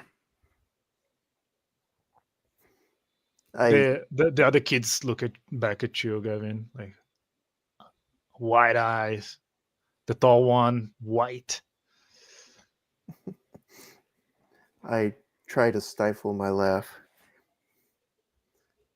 Well, not you guys, of course. Other gangs out there. What kind of gangs you talking? Communists, anarchists? And This is a bit what kind of shocked. gang you talking about? I don't know, man. The people have been assaulting and doing some other nasty stuff recently. But we're not. We're just chilling like Saturday night. I take another sip, set it down,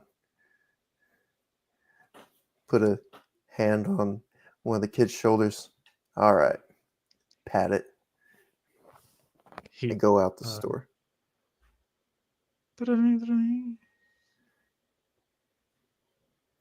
As the door closes, talking like bursts between it. Oh gosh.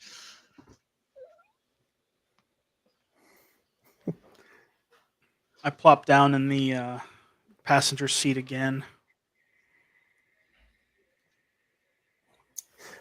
I as well in the driver's seat and grin at Pete. Oh, you scared those kids shitless, man. Turn over the car. But I don't think they know anything, really. They certainly don't know better. Start driving. Come on, let's go. Headed to the cluster base in silence. And I think we're gonna hold it here tonight. All right. Cool. Okay, I have a very before let me preemptively excuse myself. I have a very hard syndrome of slow burn.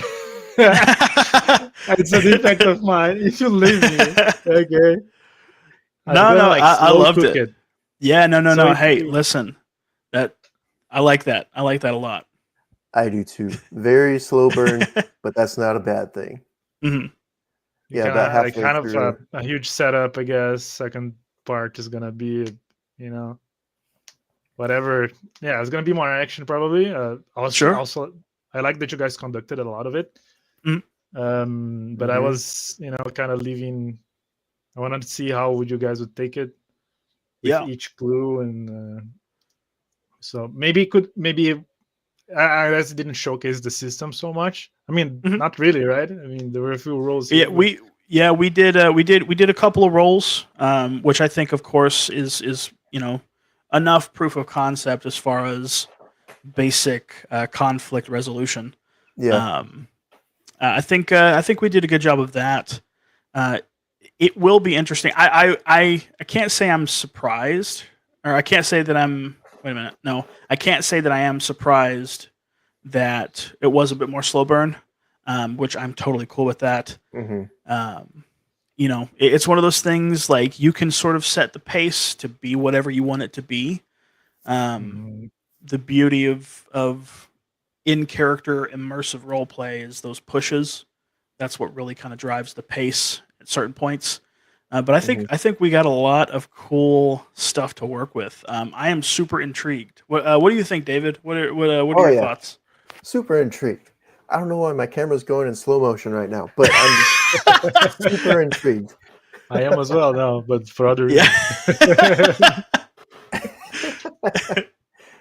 Oh man. Yeah. The setting's cool. All the characters.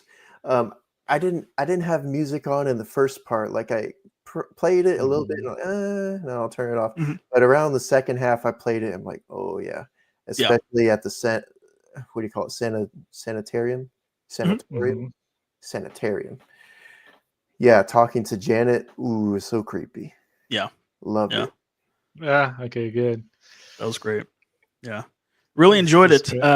Super great time. Really glad to be able to actually get dice on the table to actually put boots on the ground as far as getting this. I do worry though, like perhaps because even though I was thinking the whole time like, okay, I'm slow burning it again, but then I kept thinking like,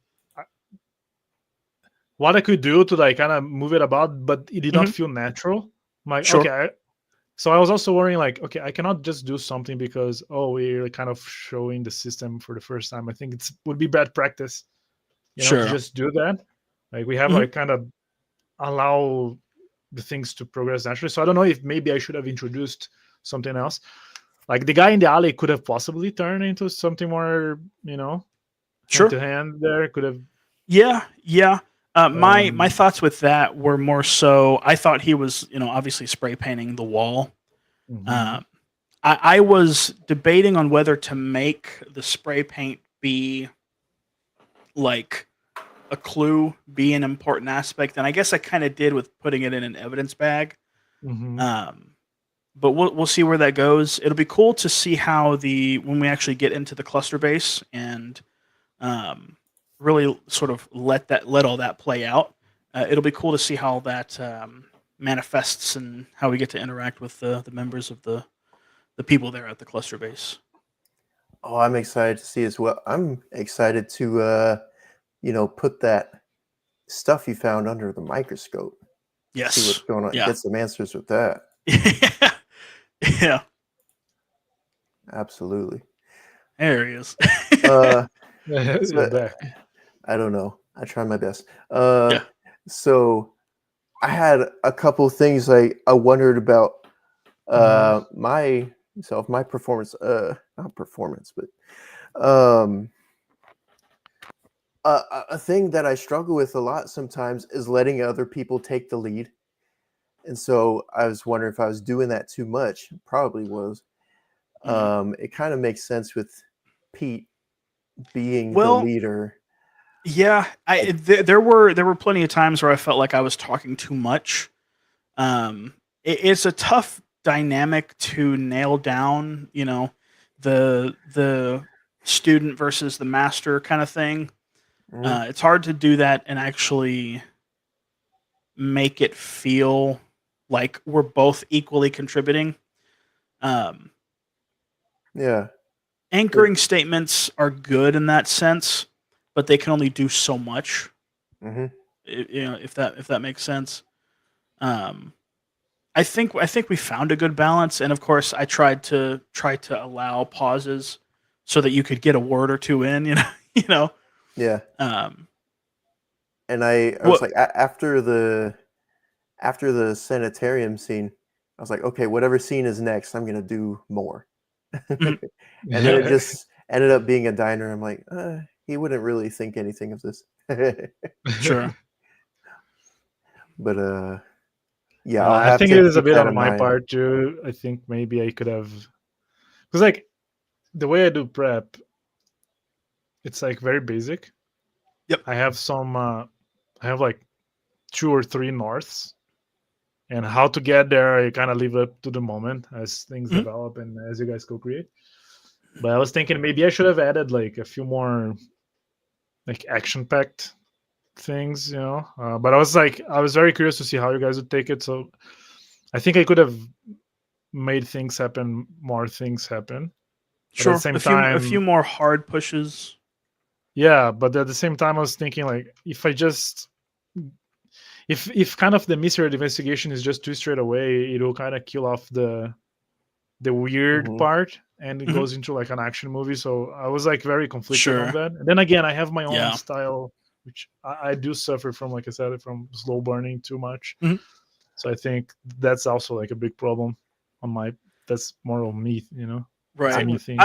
I wouldn't beat yourself too much up about it. I really enjoyed the atmosphere of the game.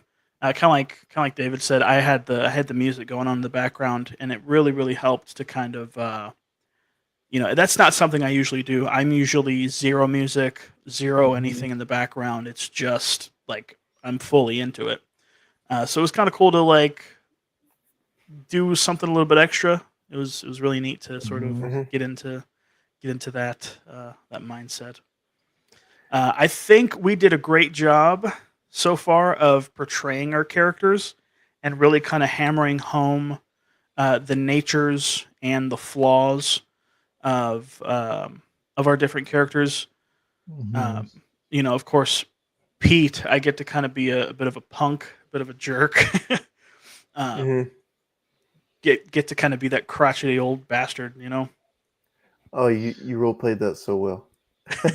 Another thing, like at one point, I was like, okay, so they're pulling like the FBI card, like that's pretty Mhm. much a free access to almost anywhere. Sure. Yeah. And I kept Mhm. thinking, like, it makes no sense for a small town to people be skeptical of seeing that. They see that, like, oh, Mhm. okay, So, Yep. Yeah. like, I don't think there needs to be any roles here, Sure.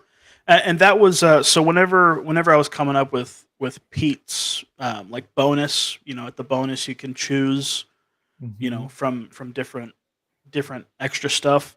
I chose the reputation within a group, meaning his status in the FBI is kind of his way to bully people around and get his way. Mhm. Because I mean, it would kind of make sense, if you've been in the FBI for that long. No doubt you're used to kind of getting your way with that Mhm. methodology. Um, and it's funny that you mentioned that because there was, I want to say, I was when I was reading Silence of the Lambs for the first time, that was something that was happening a lot. The main character Clarice Starling was always using her FBI credentials to get into everywhere. Of course, with her FBI credentials were like a student's credentials, so she was only like a Mhm. cadet basically. Um, but a lot of the times it worked. It really, uh, it worked out for her. So it's funny that you mentioned that because yeah, that definitely fits the Mhm. bill. There were a few times that I thought, because like I wanted to be like the traveling to places fast because it's just driving and unless Mhm. something, At one point I was like, should I just, you know? Yeah, yeah. There's always that uh, temptation. Yeah. yeah. Mhm. I do think though that we spend more time in each location talking to people than traveling. So Yes. on Yeah. that part or trip, yeah, that part I'm Yeah. okay. I think I did, because Yeah. point to interest to point of interest. Yeah. Traveling felt good to me. What do you think, David? I think so. If I am ready to go, I just say, I drive in silence. There Yep. you Mhm. go. Yeah. Yeah, We Pretty we we we talked did a straightforward. about good that. Yeah. yeah, making the anchoring statements and kind of Mhm. displaying the intent. Hmm. And you did a good job. Now I think, of course, what's very important to remember is that we uh, clearly delineate where we're going whenever we make those anchoring statements. So I can put That you in front of the place. Yeah, that way there's no confusion. Mhm. That way we're so like in the last Horizon session that I played with Crispy in the gang, that was like a point of confusion because we didn't make it clear where we were going, and it ended up Oh, kind of being like a bit of a speed bump. Um, yeah, but I yeah, can imagine. I hadn't seen that episode yet, but yeah, I can imagine. He's like, you arrive at, well, not you, yeah. but This place, I mean, and Yeah. I mean, we rolled with the punches, yeah. and it all ended up working out. But I was gonna say, we're already talked about pacing a bit, but I was gonna say that super slow burn. I don't think it's a bad thing at all. I like it more and more as I do it. yeah, I think there's a temptation to kind of mirror a crime movie or a crime episode where you Mhm. have all of the clues slow, slow, slow, and at the very end you have the yeah. bad guy Right. shoot It just somebody. explodes into Yeah, the I Yeah, think action. because it's the end. maybe. You have to, right? Well, Mhm, Mhm. I think if you just stick with whatever happens, happens. mhm. I think that's the way to go. Mhm. Yeah, well, that's a good point. Maybe I was, pointing at myself, like demanding from myself as a imaginary third person, like Sure. movies do that. You gotta, But at the same Yeah. Yeah. time, I was just worried, like, am I making this too boring? For, I mean, the audience is kind of the audience, so to speak. I don't care so much. I'm sorry, guys. I don't, but like, It's okay. Nobody's watching this right now. So. no, I mean the players' enjoyment first. Like we make this available, Mhm, right, to mhm. share, but first and foremost, it's us three. We are in the Mhm. game, and if someone else gets to enjoy it, well, thank you. Yeah. Have a merry time with us. But because we're not doing a show to entertain people, right? We're not Mhm. acting. But I was more worried with you guys. Like am I taking this too slow? Yeah. But then again, Now, I was thinking I did give them permission to like make things happen. So like sure. I'm letting you guys also direct the scene. Yeah. Yeah. And we could have leaned more into that. You had mentioned earlier how the you want to stray away from the tendency to turn it into an action movie. I am not that averse to excitement in Mhm. those moments. Even if it's not, some big shootout, Arnold Schwarzenegger, Terminator sort of thing. Mhm. Hmm. Having those moments of excitement, having those moments where something does happen, um, it can work to sort of Mhm. sell that moment, and make it Mhm. feel more real. Especially if the goal is to sort of display the chaos and the pandemonium that's taking place in this small town. For gang activity, for uprisings and that sort of thing, I would totally be fine with like, oh yeah, somebody throws a brick through the window or something. Mhm. Something minor enough where it's Hmm. not sort Super. of derailing the Mhm. tone, but still enough that it gets us moving, gets us, sort of Yeah, I think I focus on could other have done things. more of that. Mhm. Inst- not forgetting words, Yeah. causing more chaos, basically. Sure. Yeah. Yeah. Yep. Absolutely. Speaking of tone, I really enjoyed how Gavin and Pete played off each other. They're kind Mhm. of each other's foil personality wise. Yeah. So I Uh-huh. hope Gavin's kind of mischievousness and silliness is not going against the tone too much. No, not at Like all. I No, not I at all. think, Not at all. yeah, I think okay. you've done a great job at I making also him just kind. I mean, you look at the picture that you have. You just compare the two exactly. pictures, and Yeah, that tells you all you need to know. exactly. Can I you thought it just was really nice at the sanitarium when he was trying to comfort Janet, just like showing like his like more human side, like kind Mhm. of the bully facade drops and like he's Sure. a Yeah. person, Yeah. like he's trying to comfort her. I thought it was really nice. Mhm. Mhm. Like felt like character development moment. Yeah. Yeah. Yeah, That's cool. I I can loved. character definition I increasing. I can loved the fact that Gavin. So when we walked into the sanitarium, I switched our names, and then Gavin's Yeah, just like, yeah, "No, no, I'm Gavin. This is Pete. This one's yeah. Pete. I'm Gavin." I'm like, Yeah. dude. that I got that. that I was got that. not intentional. I was probably like juggling. I was probably like juggling another window or something. Like, yeah, Yeah, Gavin. You know, taking a turn on a Mithras play by post or something. yeah. Yeah, I mean, I got why he was doing that, kind of keep Mm, secrecy, stuff. But yeah, it was just her, and then she's like, she did not even remember your names, like yeah, just like old guy and like youngish guy, It's like yeah, maybe she remembers your faces. You're yeah. talking about But the it was person funny. who greeted us at the sanitarium. No, Janet, when Janet, we walked into Janet's room. yeah, Oh, see, that's how. Yeah, All right. yeah. yeah, Speaking like, of Mithras, Adept Austin popping in, friend of the channel. He's yeah. gonna have to watch this one on the replay. The session went well. It was very slow burn, which we love. We absolutely love it. It was a good time. Mr. Messy would enjoy it, I think. Yeah.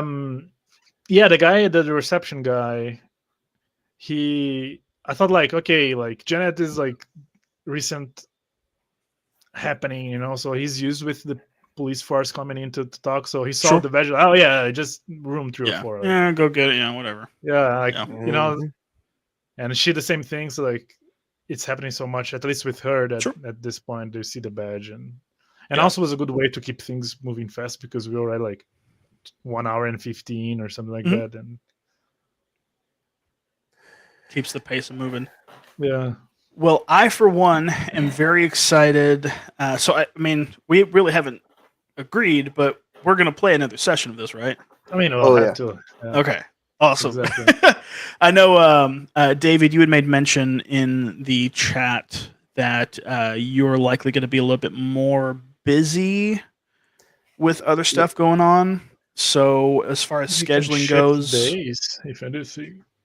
yeah. Yeah. If I'm just not exactly sure what's gonna be going on soon, but I can at least commit to one more. You know. cool. Yeah, Yeah. I was thinking of maybe making a two shot. Yeah. I think And we should with how much you develop on easily. this session, the next Mhm. session should be the ramp up. And Yes. Yes. Alrighty. A couple of people popped in here. Daryl Errett, that is Hexman, I believe. Is that right? Is that right, Daryl? Hex. He's in the Discord. Oh yes. Yeah, I Hexman don't know who Ultra, is he that is right? though. I know he is there, but I don't know who he is Mhm. exactly. Yeah. Hexman he Actual. Hexman Actual. Yes, that's it. Hexman Actual. There it This is. whole time. Any noticeable improvements or lessons learned? Lessons learned. I would need say to stop slow cooking, slow burning so much. yeah. Yeah. Nicholas learned that slow burn is Like I have this problem, but it's like it's such a part of my own nature that mhm. it's very hard. It's like trying to change your accent, Yeah. Ah. Something that David's very good at. Changing my accent, huh? Yeah, sure. We'll go with that. No. But yeah, and of course, with us both being Americans, we kind of have that fast-paced sensibility anyways. But for me, 4D and just immersive roleplay in general has allowed me to really like embrace kind of the slow burn, really Absolutely. lean into that and learn how to enjoy it. I'll never forget we did the no prep, the New Dawn. It was like a 3-hour New session, Dawn.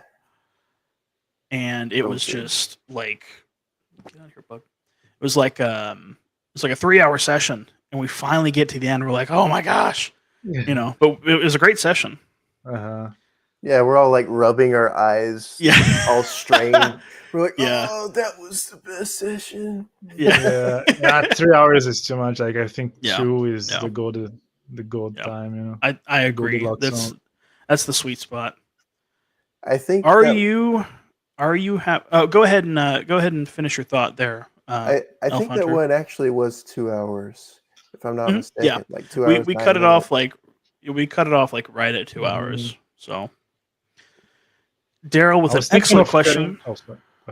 Please No. answer the question first. You go ahead and talk about it because we're still on that. I was thinking maybe we should like just hold at the diner, but then it naturally led to like a possible thing to happen. Then okay, I'll see how this ends, and then we.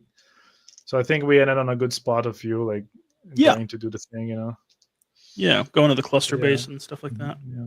So Daryl, are you happy with Yeah. Chaos Ensues? Yes. Are we happy with it? Well, I may be a little bit biased because I wrote the dang thing, and even that's not entirely true. I had a lot of help from people. I'm very happy with it. I think that it is a really cool game. It is, several months of my life put into this book, and to have it in front of me is really cool. I think the dice are super cool. They're super intuitive. For folks who are familiar with roll under systems, they're it's plain and simple. I'm very happy with sort of the diegetic approach that the book takes. Super happy with kind of the artistic direction. Of course, fans of like Delta Green will be familiar with this kind of art direction. But Delta Green's a great game, and I think Chaos Ensues is too. I very much. The love game is really cool. Go ahead. I love the knock. tone and the the tone and the vibe that it supports. You Yeah. know, the rules are cool, Yes. but I love everything that you've written about the Tanelorn Agency and the Fray event and all of that, and just the stuff that comes out of our imagination from just Mhm. reading that book and role playing. Mhm. Totally. Yeah, Oh, the yeah. only thing I'm not happy with is that I think I should have prepped more on, or rather, prepping in, to, man, I'm forgetting words. When you do something in order to make it something another happen, like you prepare yourself for that. What is it? What is the word? Prepare, you make a plan, It's you like have a backup. Planning ahead. not well, not like, for example, it's easier for me to take care of my health than to spend in medicine. Oh, Proactive Yeah. measure. Yeah. Proactive Yeah. planning, thinking ahead. Yeah. I think I should Um, have done that, like, because I know I have the tendency to slow burn, and I think Mhm. I was not too careful. I should have maybe been more careful with myself, kind of act Yep. against myself in the future. Right. And Right. but well, it's over now. So For me next next time, session. I'm gonna roleplay more proactively. Gonna lean into his impatience and just, Mhm. you know, Sure. it's a bit of a challenge because I'm like, oh, I don't know what a detective would ask right now. Yeah. Yeah, Yeah. But that's also, I guess, a thing. yeah, I'm Just, I not mean, gonna be that guy that sits back and waits to collect I the would Yeah. like to answers. reinforce Yeah. though, like, when it comes to 4D, like, I'm really fine for you guys to, like, put your foot in front of the door, and like, I'm most of the time trying to take cues from my players, like, Mhm. should I continue or not, so you can feel comfortable to make things happen. Absolutely. Sure. Absolutely. Another thing I want to make sure I'm noticing, practicing, is turn order. Especially during the beginning, I'm not sure if I was in turn order or not. I was just jumping in, Well, it's three and I people, tried so to. Yeah. Yeah, mm, yeah. I And think as it's kind of far the as least of our worries when it comes to yeah. a 3-person group. So yeah, And you guys are dialoguing. I sit back and I try to pay attention, and so it's fine. Unless there's a third party there, then I think every now and then I would intervene just to anchor the world, so to Mhm. speak. Like, oh, the Yep. rain, the metal clang, just to. Yep. Yeah. So it's like Which we remember that where we are. Yeah. Yeah. Which, I mean, that's what it says to do in the book. So good on you for that. No, but I thought it was great. It made those anchoring statements really made the world feel alive, made it feel still active. Um, Sort of kept us in the moment, and I really enjoyed it. I thought it was great. There was one little moment there with anchoring that I thought was cool, because I think David and I, we crossed streams, brainwaves, because I Mhm. made, like, the metal clank, and then I was about to mention that none of the workers react to it because, like, they're used to it. Yeah. But you mentioned, like, flinching, Yeah. like with I think it was, I don't know, maybe it was both of you. I don't remember exactly who did that. But you uh, went ahead and you cut me off, and I was about to say that, and I was thinking, oh, okay, so we're thinking Yeah. we're on the same page. Yeah. Yeah. That was cool. I was trying to have Gavin not react to it because he's trying to look cool. Yeah. Uh, Trying to impress these in character. blue collar Yeah. Exactly. fellas. Yeah. For no reason. Yeah. Uh, Yeah. We got to get that tire fixed. oh yeah, No. yeah. So we got plans to fix the At first, tire. I I did got not mean. plans. I did not mean it was like damage. I didn't mean like it went between decreases, because I forgot the name, the correct name for the tire. The tire has, like, Oh, the treads. the threads. Yeah, I forgot the name at the Yeah. moment. I'm like, oh man, I'm gonna say crease. And then you guys went like, oh, busted. I'm like, okay, it's Yeah. busted now. Yeah. Which, I Yeah, mean, that's fine. you know, it's Just a roll with slow it. leak. It's a slow leak. Yeah, hmm exactly. There's Right. also when you described a stop light, and I was thinking stop sign. I'm like, oh, okay, I'm gonna go, and they're like, Yeah. oh, the light's still red, and so I just played it as if I Oh, hadn't yeah. said that. Yeah. Mhm. I think that's Yeah. okay. Yeah, I think it worked out fine. It made sense to me. It cracked me up because you were still trying to talk to the homeless guy. I'm like, dude, the light's green. Go. Yeah. I thought it That was is cool funny. because I thought, oh, like maybe they're gonna exit the car and like people are gonna get in. I thought like, you know, Yeah. but then you guys kept, nah, let's be civil. Okay. Yeah. I was thinking Sanitarium. about it. I could just see Gavin and Pete on a movie poster together, just Yeah. like a buddy cop movie, all Yeah. fighting and stuff. Yeah. That's funny. I was also amused by the fact that we found a diner, because this is the third time I've been in a diner, like a UNPC. Oh yeah. And Yeah, I then remember that. did I mean, the they're training ubiquitous. session with Adam, and then this. I'm always in diners. Yeah. Always. Diners that's are the funny. new tavern, don't you know? Yeah. Mm. Yeah.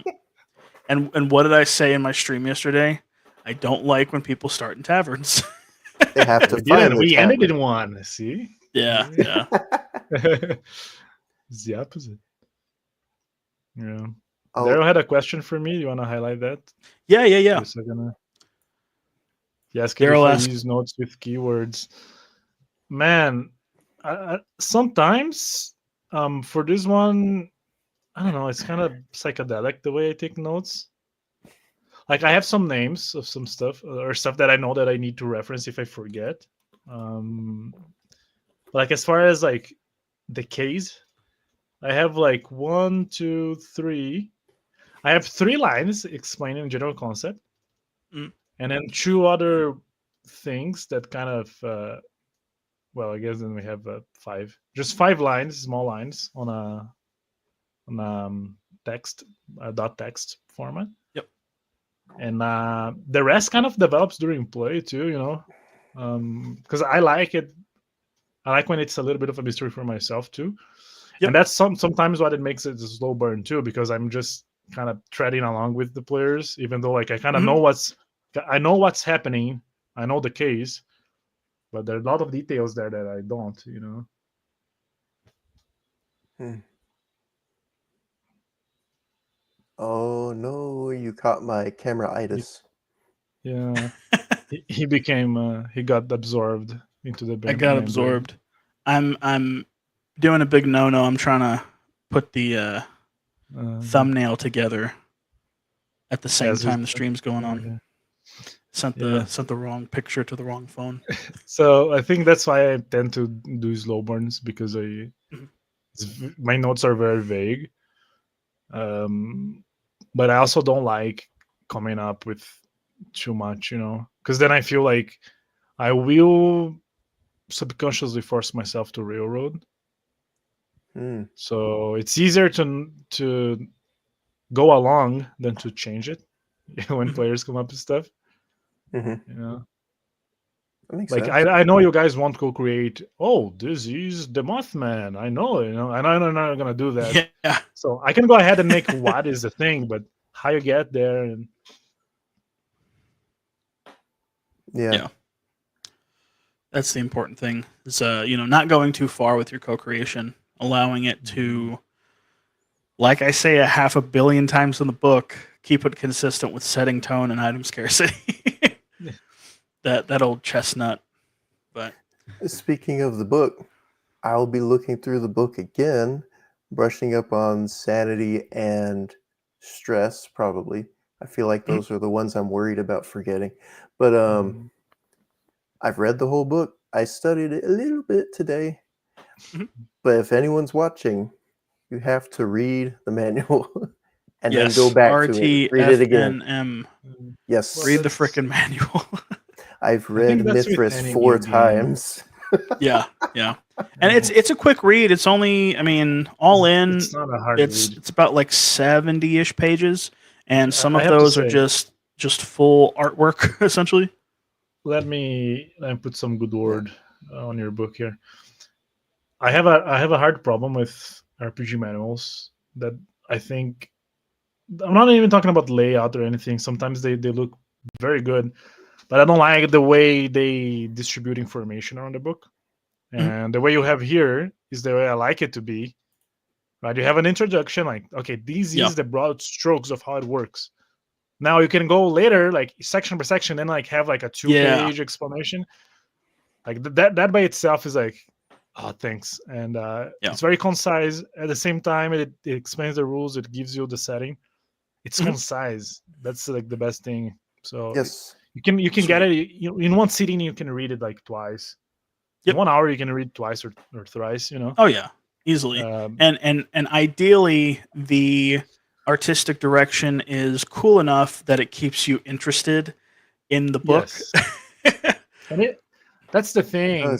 It A picture says a million is worth a million words, right? So whatever even if you don't read the lore blurbs you have here and there, you look at the pictures, you gotta get what's the deal. So that is good too. Totally. I made excellent use of all of the public domain pictures I could for that kind of stuff. So absolutely, it came together real well. Yeah. I'm very proud of it. Very, very proud of it. The print version. So the print version isn't out just yet. All I am waiting on is an email from DriveThru saying that I can make it public, and then it'll be public. But you can get the PDF right now. It's pay what you want. The print version will be pay what you want as well. So you can buy it at cost. And I think it's only like, honestly, I think the shipping costs more than the cost of the actual book itself. So, if you feel so inclined, toss a couple extra bucks to, support a cool game. Look, it's good to have like a big bookcase with a bunch of like, big names, Wizard of the Coast, whatever, Paizo. But it's much cooler to have like indie games, man, because those will become rare one day. So yes, not everyone. Everybody has 5e, man. Not many people have Chaos Ensues. Nope. Speaking of 5e, I have my computer sitting on top of all of my 5e copies, all my 5e books. That is what gives us power. That's our monolith. Yes. What were you going to say, David? I want to second that this game is really good. The book's really good. The game is really good. That's why I'm here playing it. I was looking through the different games that were open, and this is the one that caught my eye. And then reading through the book, I was like, oh yeah, I gotta do this. Absolutely. And I want to encourage everybody to buy it too. If you watch this whole game, join in next time for the conclusion, and you're gonna see some action. To be fair, though, that's an interesting thing, because if you're watching this, you are seeing the role play end of the thing. You're not on behind the screen where we're dealing with character sheets and rolling dice, right? Mm-hmm. So I guess the end product this doesn't change much. What I'm trying to say is, because they're not playing the game, they will not know how it feels to interact with the system. Right? They'll just see like the outcome. But either way, I think it's gonna be interesting because the system, the way with the hit location and stuff like that is gonna play out in its own cinematic way. So it's gonna be cool. Yeah, absolutely. Looking forward to the conclusion of this little adventure. I think that'll do it. Does anybody else have any closing thoughts? I could probably talk about it all night if I have time to think, but I'll just same here. But but we'll to close us off. Yeah, Daryl. If we get enough published, DriveThru will make a 4D category. Here's to hoping. Here's to hoping that Uriah are working towards it. They don't know yet, but they're building the bricks, the blocks. Yeah, awesome. Space Roadie. So Phil Stroud, Space Roadie. He's the one who came up with the dice system, like I mentioned before. It's based off of a game that it's still a work in progress for him. But it's a super cool concept. I dig it a lot, and I can't wait for that game to come out, because it is very similar to Chaos Ensues, except there's like no paranormal stuff. It's only about the lives of secret agents after they've been fired from their secret agent jobs. But a lot of the same rules. Yeah. But it'll be really cool. I'm looking forward to it. But yeah, enough about that. Enough about all of this. That's all from us, folks who popped in. Thank you all so much for checking this out, for watching this, and tune in next time for the conclusion of this adventure with Pete Baxter and Gavin Kane. We love you all so much, and we wish you all the best. Go check out Chaos Ensues. You can get it for absolutely free. You ain't got to pay a dime for it on DriveThruRPG, but if you do, I will thank you very, very much, and I love you so much. And you get a really cool game. You get a really neat game with a cool concept made by some dude who just likes to roll dice and do silly voices. Yeah. But you don't need to make it a slow burn if you don't want. yeah. You don't have to go as slow as we did. You're probably gonna have. I'm just kidding. No, you'll have a great time. And one of my favorite things about it, it has a whole section devoted on teaching you how to role play, like how to actually role play. So much role play advice out on the internet right now is only from the actorial, the performative basis. Mm-hmm. This gives you actual actionable advice on how to really role play and immerse yourself in your character. You're not going to find that in other books. A lot of role play advice starts from a false assumption, like a false base of, like you said, acting, and it means the talky part. But they don't talk about what role play is, much less give actionable advice. So I really like that in this book. Yeah.